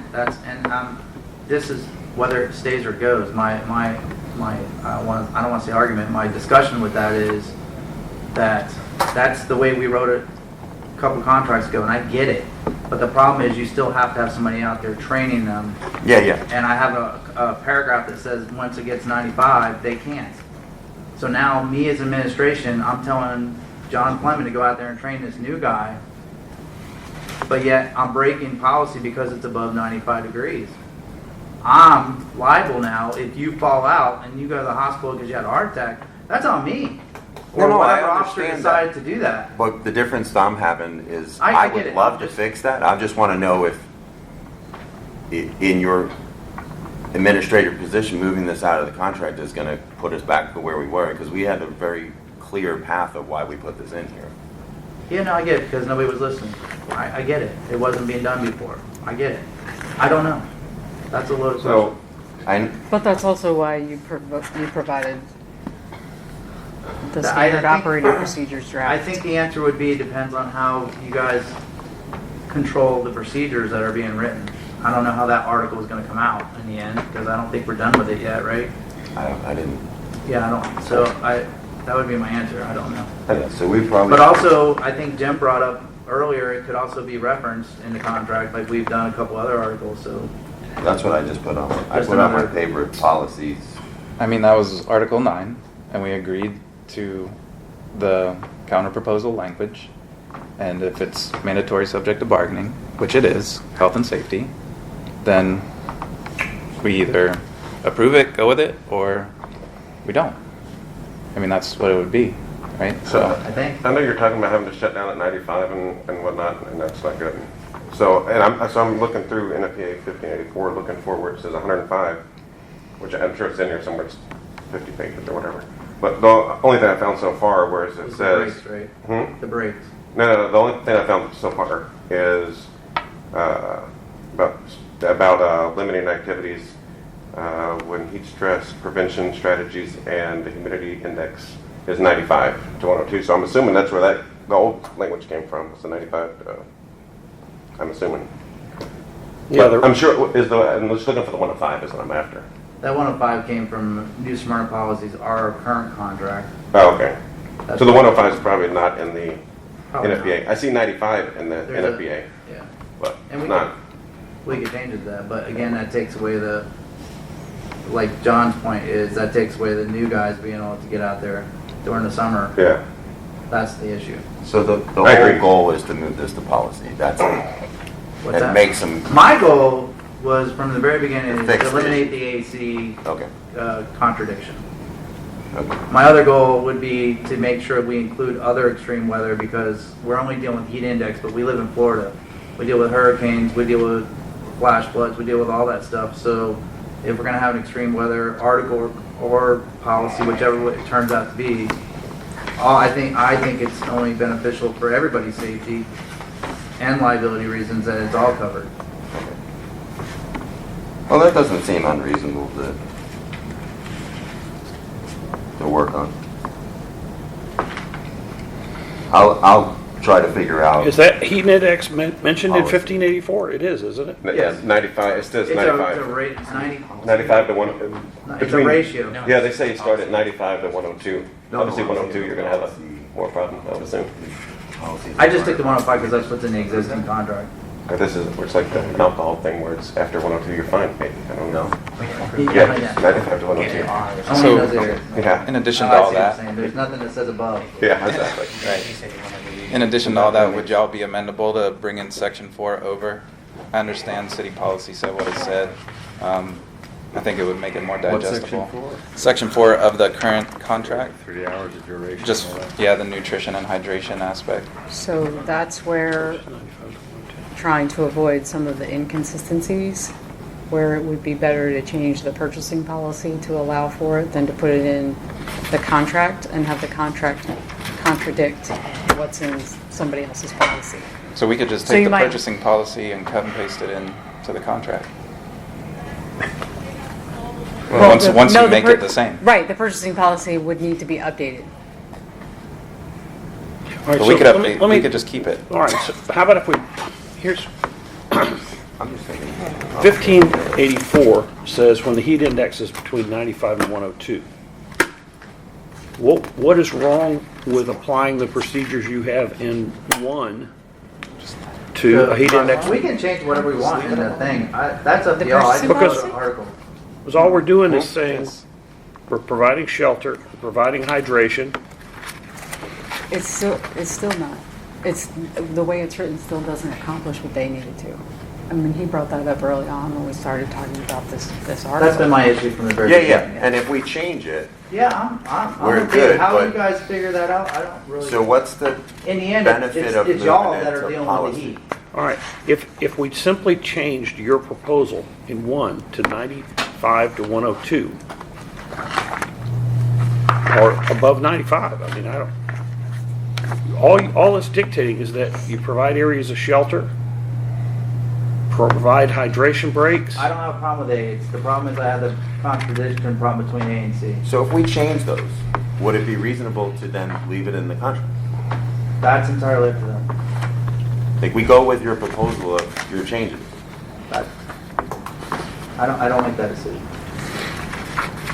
Or- Yeah, I mean, yeah. Wait, I take- mean, I'm just used to having a standard operating procedure book where everybody can read it, take a look Yeah. at it and say, this is how we operate. Yeah, And then a contract that says we agree to those standard operating procedures, as opposed to lifting certain ones of them and sticking them in a contract. That's just me. I Yeah, just yeah. don't, No, it's I- unusual for me to see something like We- this and we that to did me that is in an the past. operational policy that's contained in a collective bargaining agreement. If it was on overtime or something like that, I can see that. But this is just me talking. It seems like it's kind of unusual for that.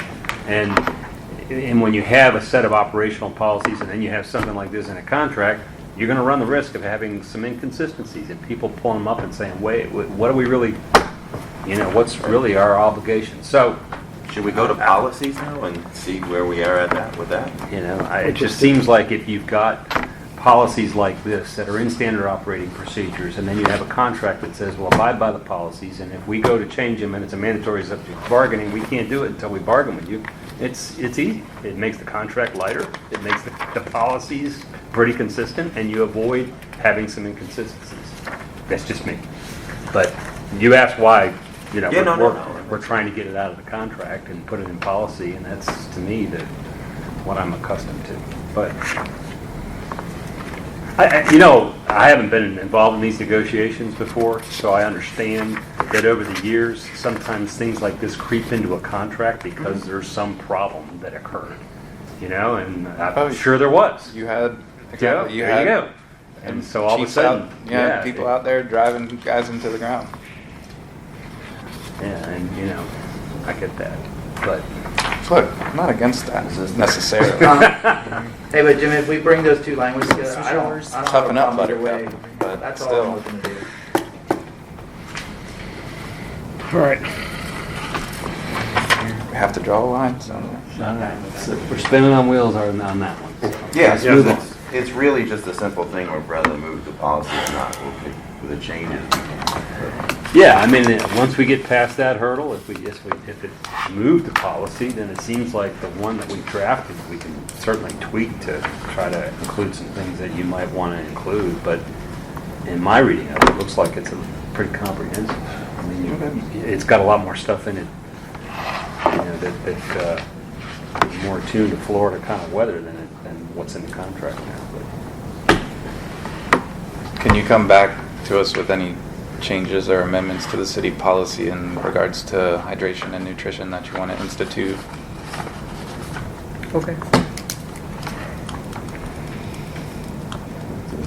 And then I guess we'll come back with. No Coke Zero. Yeah, we would have to add it. Yeah, there's not an actual shutdown. I'll just save them all for Jim. Yeah. That's a good idea. That stuff's bad for you, man. It's terrible I'm for telling you. you. I know, it's terrible. I can tell you what, I get ocular migraines from that stuff. I don't know what's in it, but if you ever had an ocular Listen, migraine, you I'm- never I- want one.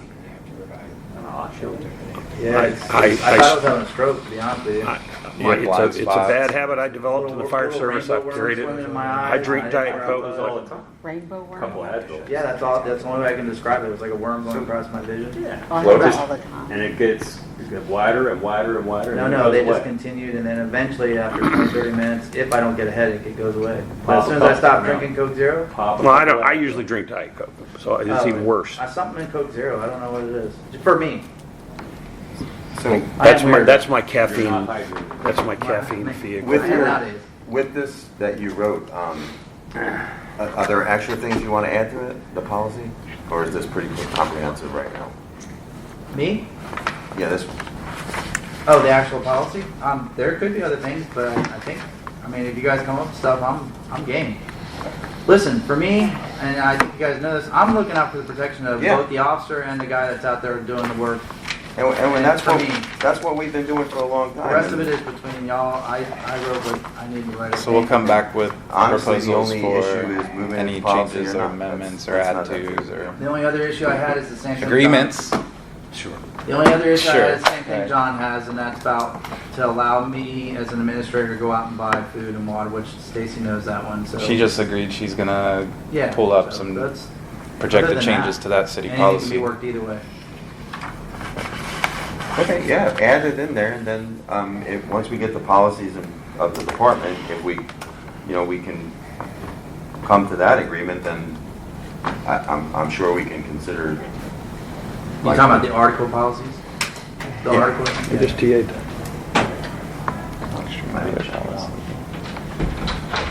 We did do that? Okay. Today. Okay, I didn't check it off. Okay, to review a few policies that we had put forth last month. We were waiting for some review. Article 5, nepotism.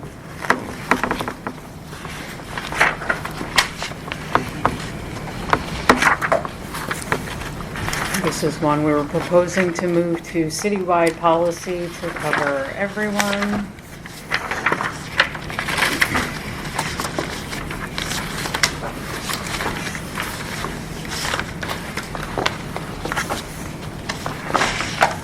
Is this the policy? What- Yes.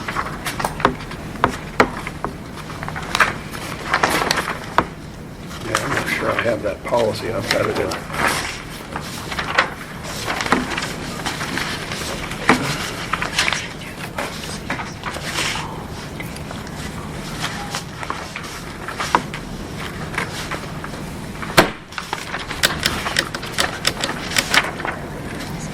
I'll send you a letter.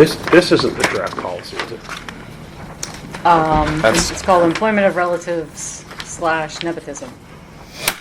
I think that what you just showed is it. No, I think that was something The else, last, wasn't it? there was some changes you guys were making, right? To the- Employment of relatives / nepotism, CBA We dash working on it? Article 5. But yeah, that's this current city nepotism policy. Yeah, that one. Is that a draft or is that the actual policy? That's a draft.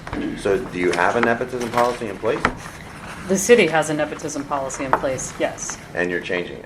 Yeah, it's on the board, what struck through, that was what was, I guess, Yeah, what that was was there. the article. No, I'm agreement. saying No, the it's- so city's there's- nepotism Is this, policy. is this the policy, I guess, or are there going to be two policies, one for? No, it'll be one policy. This is a draft policy, though, that for Correct. everybody, that the city Would be comes. citywide policy. Yeah, but it hasn't been Correct. approved yet. Correct. Okay. So there, yeah. Yeah. We have a policy. Yeah, but you're This is changing it. even an update to that policy. Right. So do you guys want to get your approval of the nepotism policy and have an actual policy approved before we move to making the policy Well, and I don't have my notes on that, but I know we had talked about this before, and there may have been some small tweaks which were made in these. Yeah, I think it's We important were- that the union We were providing. agree with that yeah. language before we go forward and get it approved. Right, I mean, because that will give them just the send us back opportunity through the approval process. So I'm saying, if we move to city policy, that doesn't, you're in changing it. So how would we? Well, so the question is, how does this differ from what we have now? And are we agreeable or not with that? That's Right. been the question. to- Exactly. There you go. What he's,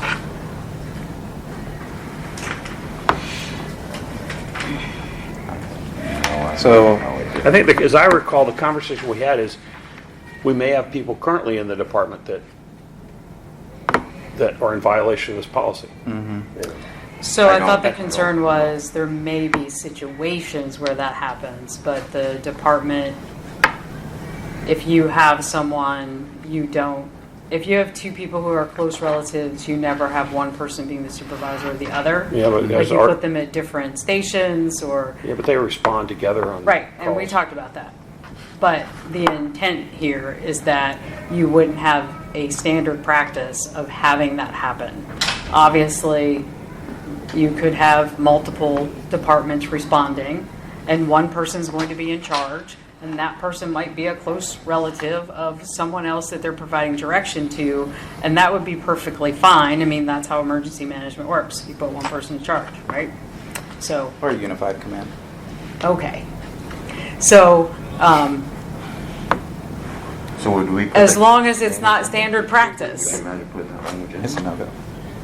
so. All right, we'll talk Look, about it. let's not be naive. You have a public official in here, that aspect of it, that situation existed in this fire department. And there's so much ambiguity there that all somebody has to do is walk up in a meeting and make an accusation, and then somebody could be like, well, Those, the nepotism policy would make this no hire, or they can't work here, or they have to be moved, or something. We've had an elected official in the city have a family member work in the city. that would make sense. Not just one, but multiple. So it seems So there's just too much ambiguity there, because But, you can have people make accusations, and it's just So- it makes it very, very difficult. So Johnny, he just, Mr. O'Grady. So, the statement you just made about it not being regular basis, blah blah blah. So those are conditions. Will we put those conditions in here and then subtract all the other stuff and put follow city policy procedure and then add the So Stacy, way back. Exemptions or- That's what you our were just first or saying. second That makes meeting, really we a came lot out of with sense. language that said, the union agrees to follow city policy Yeah, Jim suggested that. except for these conditions. As in, you just went over, mother is a battalion chief and the son is at a whole nother station, but now they're in charge. Yeah. Or he's working it's overtime, not mandatory overtime. It's not a. Those are things that are extreme. Nobody intended that to happen, but due to operational concerns, guess what? Mom's in charge of son on that scene. And it's not a, what'd you say, a regular basis? Right. It's, right, it's not your standard practice Standard for that practice. to happen. So, would that be reasonable to just put the Like non-direct supervision. Bless you. what would you Gesundheit. call it? The Try and be different, right? special considerations Bilingual. or something here? We have the Mhm. language.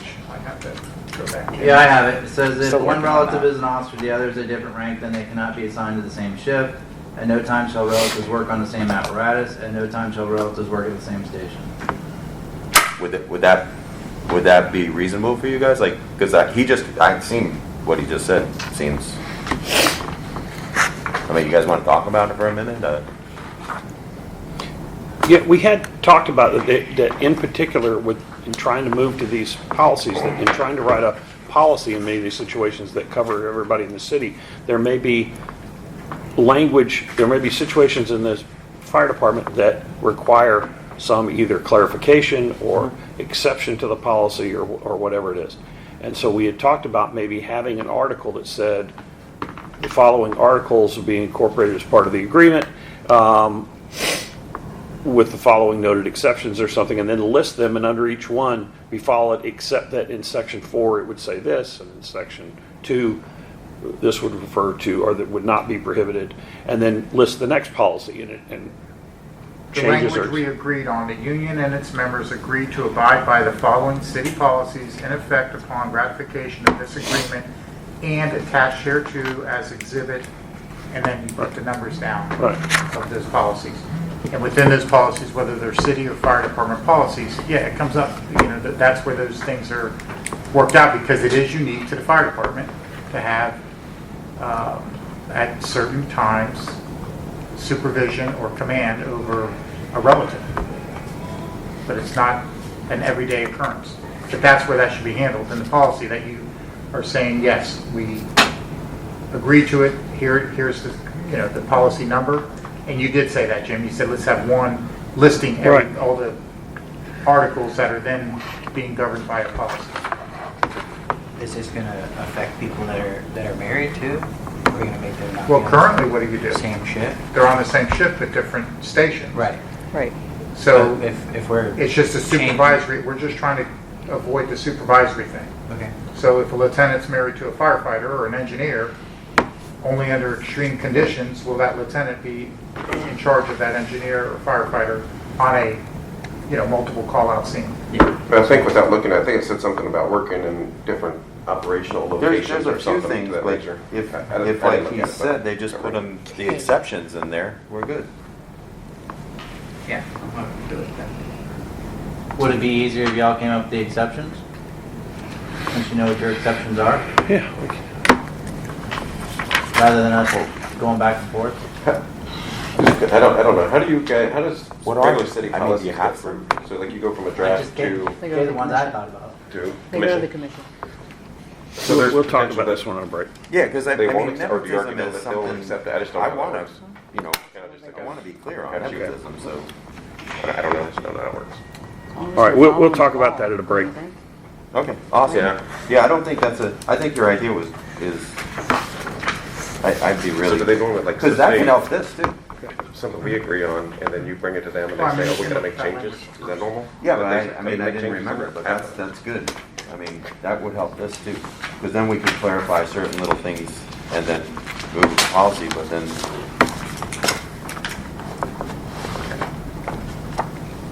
So there is no miscommunication or misunderstanding of why it's written the way it is. So I'm still going back to what you were saying, because we didn't Mhm. finish that conversation. Sure. I'm not sure I understand your concern.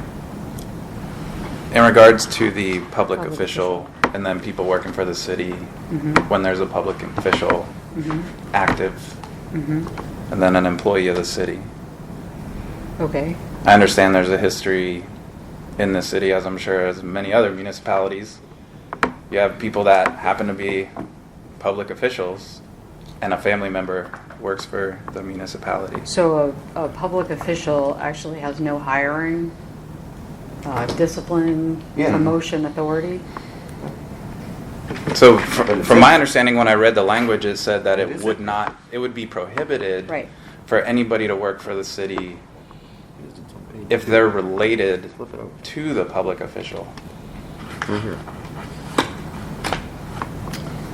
Do you remember where you Yeah. got that? Conflict of Because that interest certainly exists. is Yeah. not the intent. What's the conflict? I don't The- know, but. the So we would just they need a can't- carve out.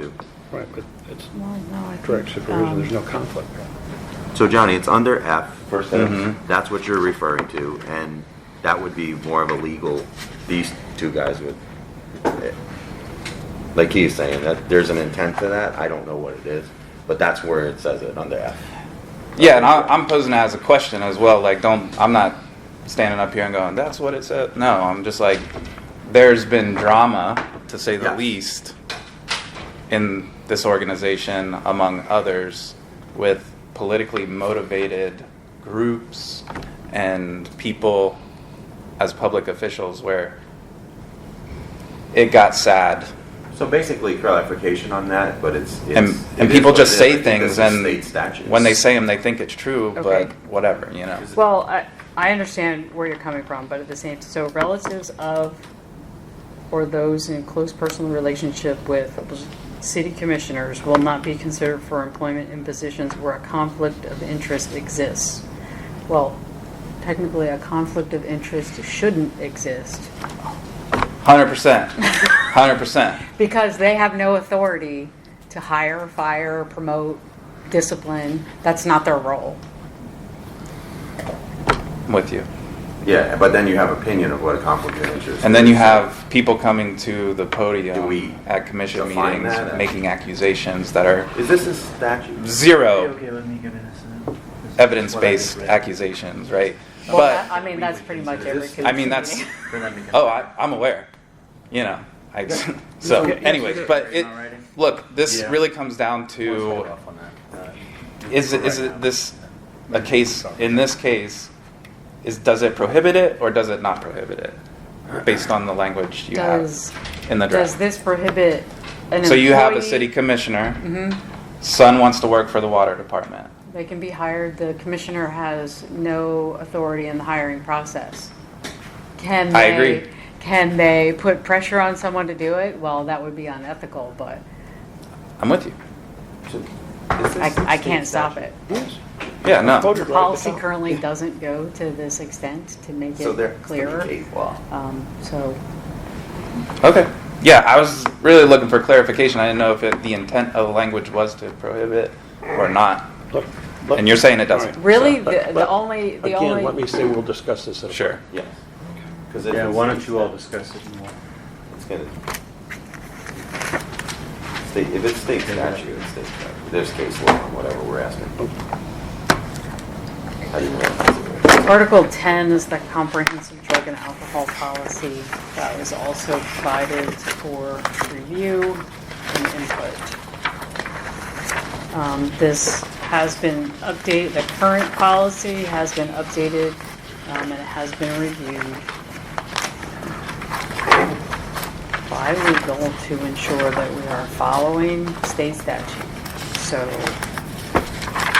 again, the intent here is to take it out of the current agreement and just have it be city policy. This is a citywide policy. It is what makes the city a drug and alcohol-free workplace, and it is what allows the city to get a 5% discount on its workers' compensation insurance. So failure to follow the state guidelines on this would mean the potential of losing that discount. Here's one of the only, well, What article is that? 10. Did you get, all right, did you guys talk about this last time? I I don't know if you remember this. This is current, this is current. We do this part, look, that we're gonna do, not,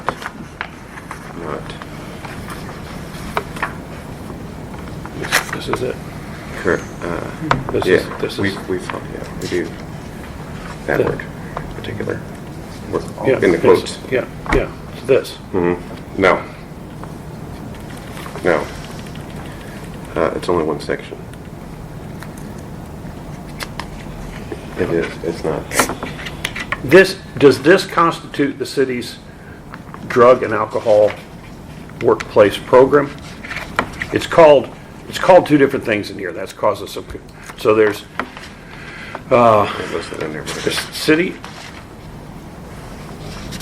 in one place it calls it a policy, in another place it says we'll adhere to the program. There's a part of it that says. Right, so essentially, the items that are in here that are outlined, we have to follow this part of the program in order to be eligible to be a drug and alcohol-free workplace. I think the two terms are used interchangeably, though. The policy lists an actual program. And that's why it's in, I think, that's why it's in quote marks. Something say, oh yeah, I do have it. But again, I haven't looked at this in a minute.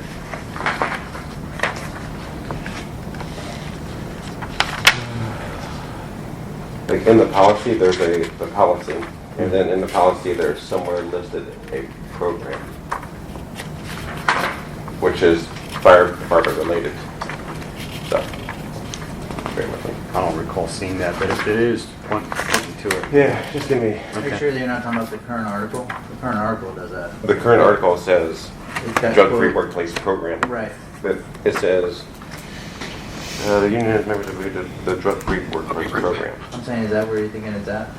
And, Because it's in quotes. now, I looked all this up, obviously I wasn't here for the last meeting, but the meeting before that, I looked all this up and found it, but you're just gonna have to give me a minute. I apologize, but. Is your concern, I'll let the thing get started. Yeah, I don't know if they're, what they're, we've, I think we tried to abide by the city's drug and alcohol program. The only difference was there was a review of a section that got changed with the alcohol consumption, and I don't remember where that is. It was like a scale. Oh, this is the new one, so I don't have the old, the Is current. that in here? We talked about it. I don't remember where it is. Yeah, I don't have the current drug-free policy there. I mean, And I can probably look it up.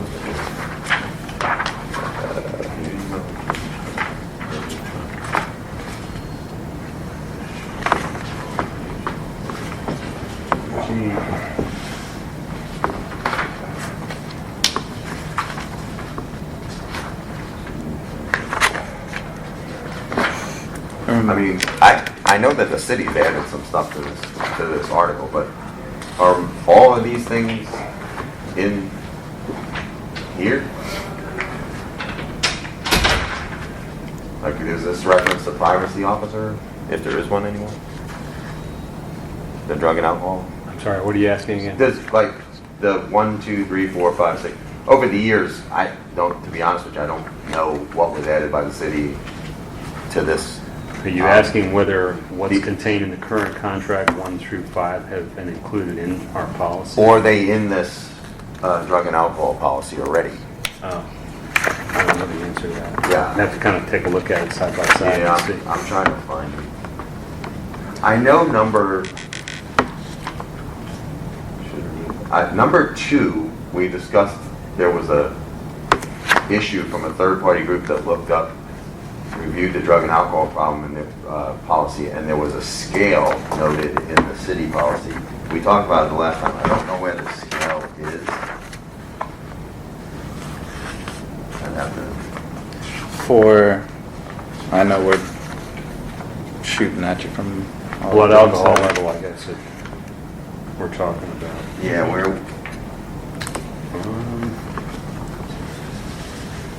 looking forward in policy.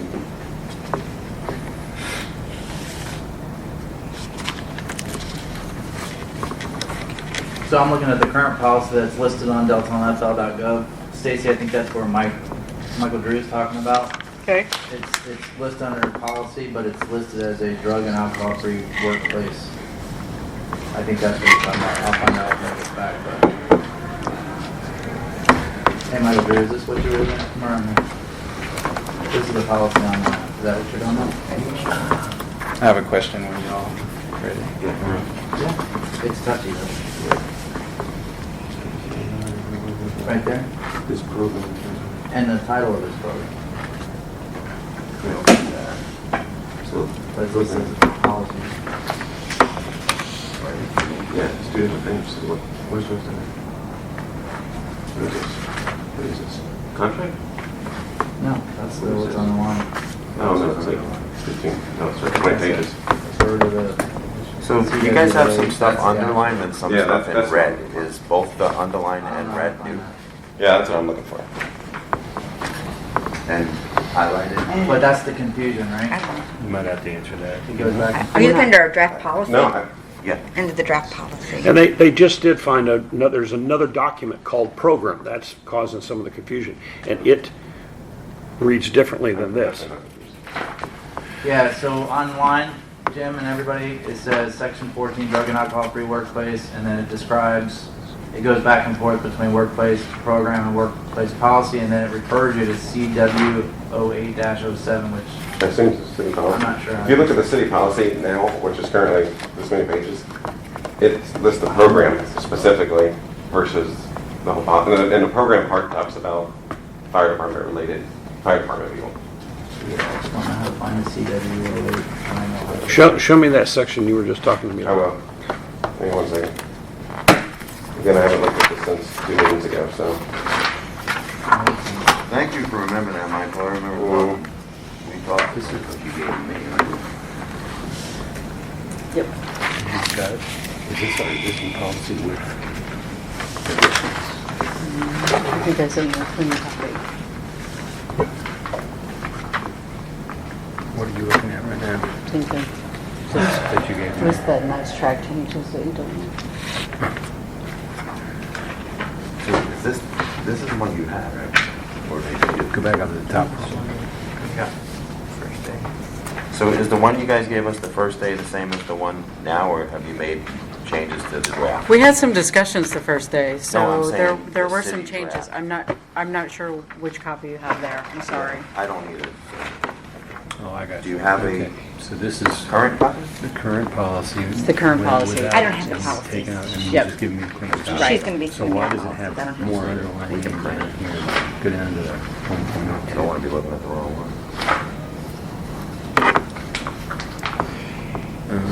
Okay. That's where So this draft. is actually, Additions. so we addressed, so, John, I'm sorry, multiples, I get like, half the room looks at me. Under the current policy, well, what I have drafted, to see what you have there. So there's section 1.02 policy, and it states in letters all This up is, here. this is what I've got. Is that it?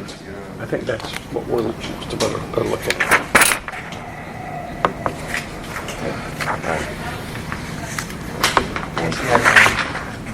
No, so, I don't think I have a 1.02. yeah, so some changes were made after our first discussion about this. So what is included is your concern about the breath alcohol test result equal to or greater than .02, That's what I'm wondering. right? This is different. This is different? Okay, can we make a copy of the new draft? We need to kind of all be working on the same document here. Yeah. So is this the most current?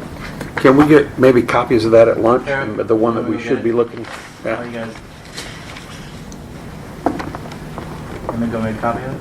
Oh, that, yeah. Is this the one that we should be working on? How many copies do you want? How many you want, Jim? Maybe you can look at it over lunch. Yeah, 4 maybe? Okay. And is this the right, so is that the current draft for Bush the tried to make a operation copy as well. stuff? Yeah. Yeah, he just, yeah. There's no changes? No, that, Okay. we didn't make any changes to that one. Just gonna- All right, well, let's get some copies made of that. Maybe you can look at it over lunch and maybe Thank we you. can see Okay. if we can You work can on put an that. X on that one, though. She said this is This not the right afternoon. one. So X that one.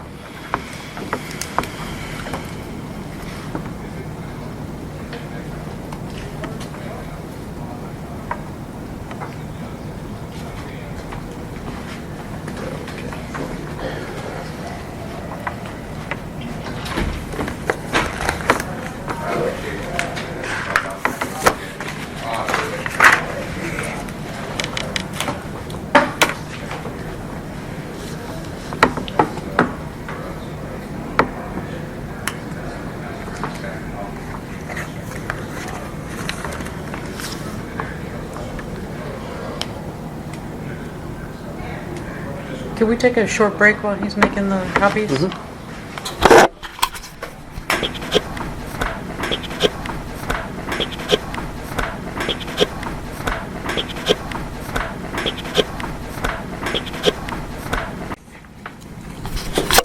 So it starts at the bottom of, under 1.03, on at the bottom of page 3. Employees in special risk and safety-sensitive positions. And it includes firefighters, EMTs, and firefighter paramedics regardless of rank. And then when you go to the next page, it says, other employees who are considered special risk shall be notified of said status. Special risk and safety-sensitive applicants and employees are subject to testing on the same basis as other employees, except no reasonable suspicion is required for testing when employees for alcohol, illegal controlled substances, And then I guess those bullets should be indented because I think they're supposed to reference that paragraph. When involved in an accident that results in any personal injury, including one that becomes a workers' compensation claim or property damages occurs and or as otherwise allowed or required by law, including CDL random drug testing. Well, then elsewhere in the thing it talks about the types of testing, and it talks about post-accident. It says circumstances of drug alcohol testing, post-accident.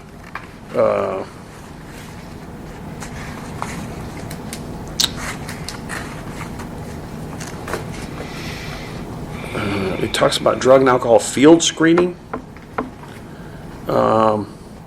reasonable suspicion. So, in that, going back to the first section, there's currently and hasn't been here random drug testing. Is it the intent of this to institute random drug testing for this bargaining unit?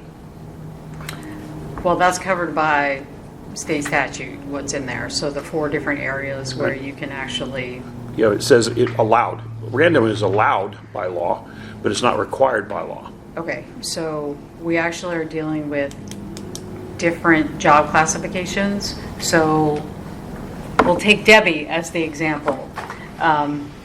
Although the city has drug tested for pre-employment in the past, Debbie is not required, but a firefighter would be. Debbie is not subject to random drug testing, but a firefighter would be. Okay, so that's a change, that we don't do random now. That's what I'm getting to. Well, there's been no random drug testing here, and so if it's the city's proposal to start that, then we've got a whole lot to discuss about random drug They testing. have always agreed to the drug and alcohol policy. Yeah, we follow the program. That's correct, but I'm telling you, functionally, there's never been random drug testing for this bargaining unit. But it's always been allowed because they It's always follow- been allowed by law. It would have been subject and will be subject to impact bargaining the minute that random would have started. That's a constitutional issue, constitutional protection issue, illegal search and seizure, all of that. It's never been demanded to bargain because the city is never, although it's allowed, it's not required by law for safety sensitive. It's allowed by law, but it is still subject to bargaining. So if the city's desire in this bargaining is to institute a form of random drug testing, then we need to negotiate the impacts associated with that. Let us talk about that Okay. issue. And then also the field screening.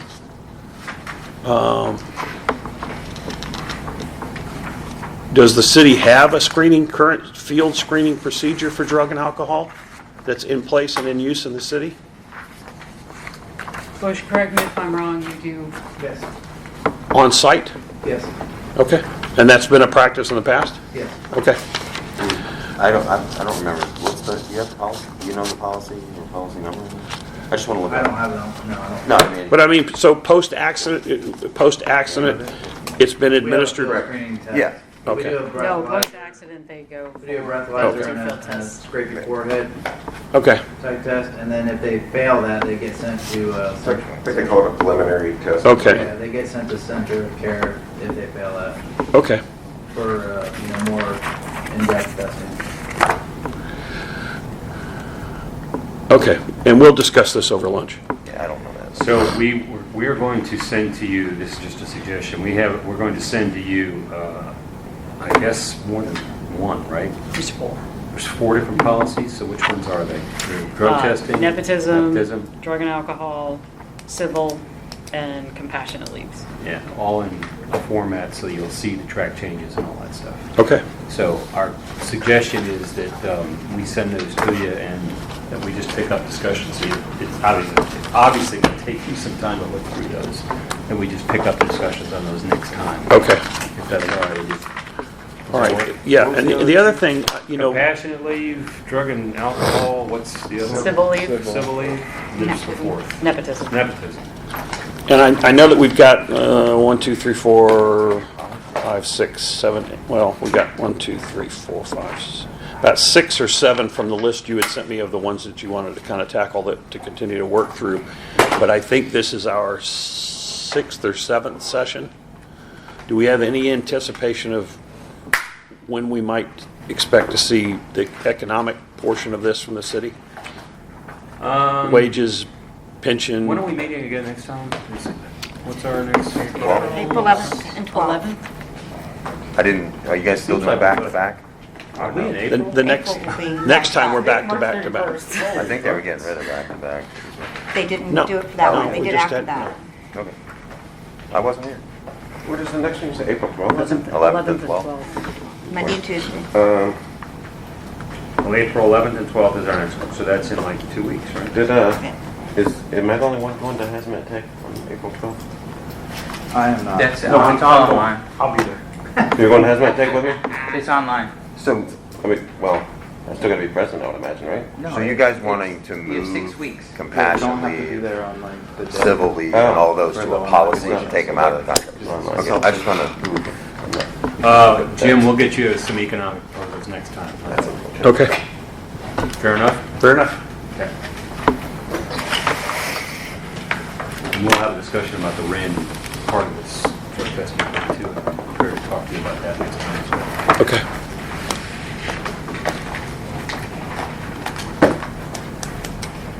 Did you say you had a problem with next session's Tuesday? Apparently No, not. No? Apparently not. Just you. They don't want you here. I'll be here. I'll be here. You will be here. Oh, You yeah. won't be doing that. I won't be in Hazmat. So nothing. Apparently that's all online, happens. self-paced. It's okay. Oh. I'll help you Yeah, catch up. Huh? I'll help you catch up. It's always the young guys. Not that young. Yeah. All right, is there anything else you want to cover today? Nope. That's good. Is that good now? Oh, we did it? That's it? Okay. Okay. Going off.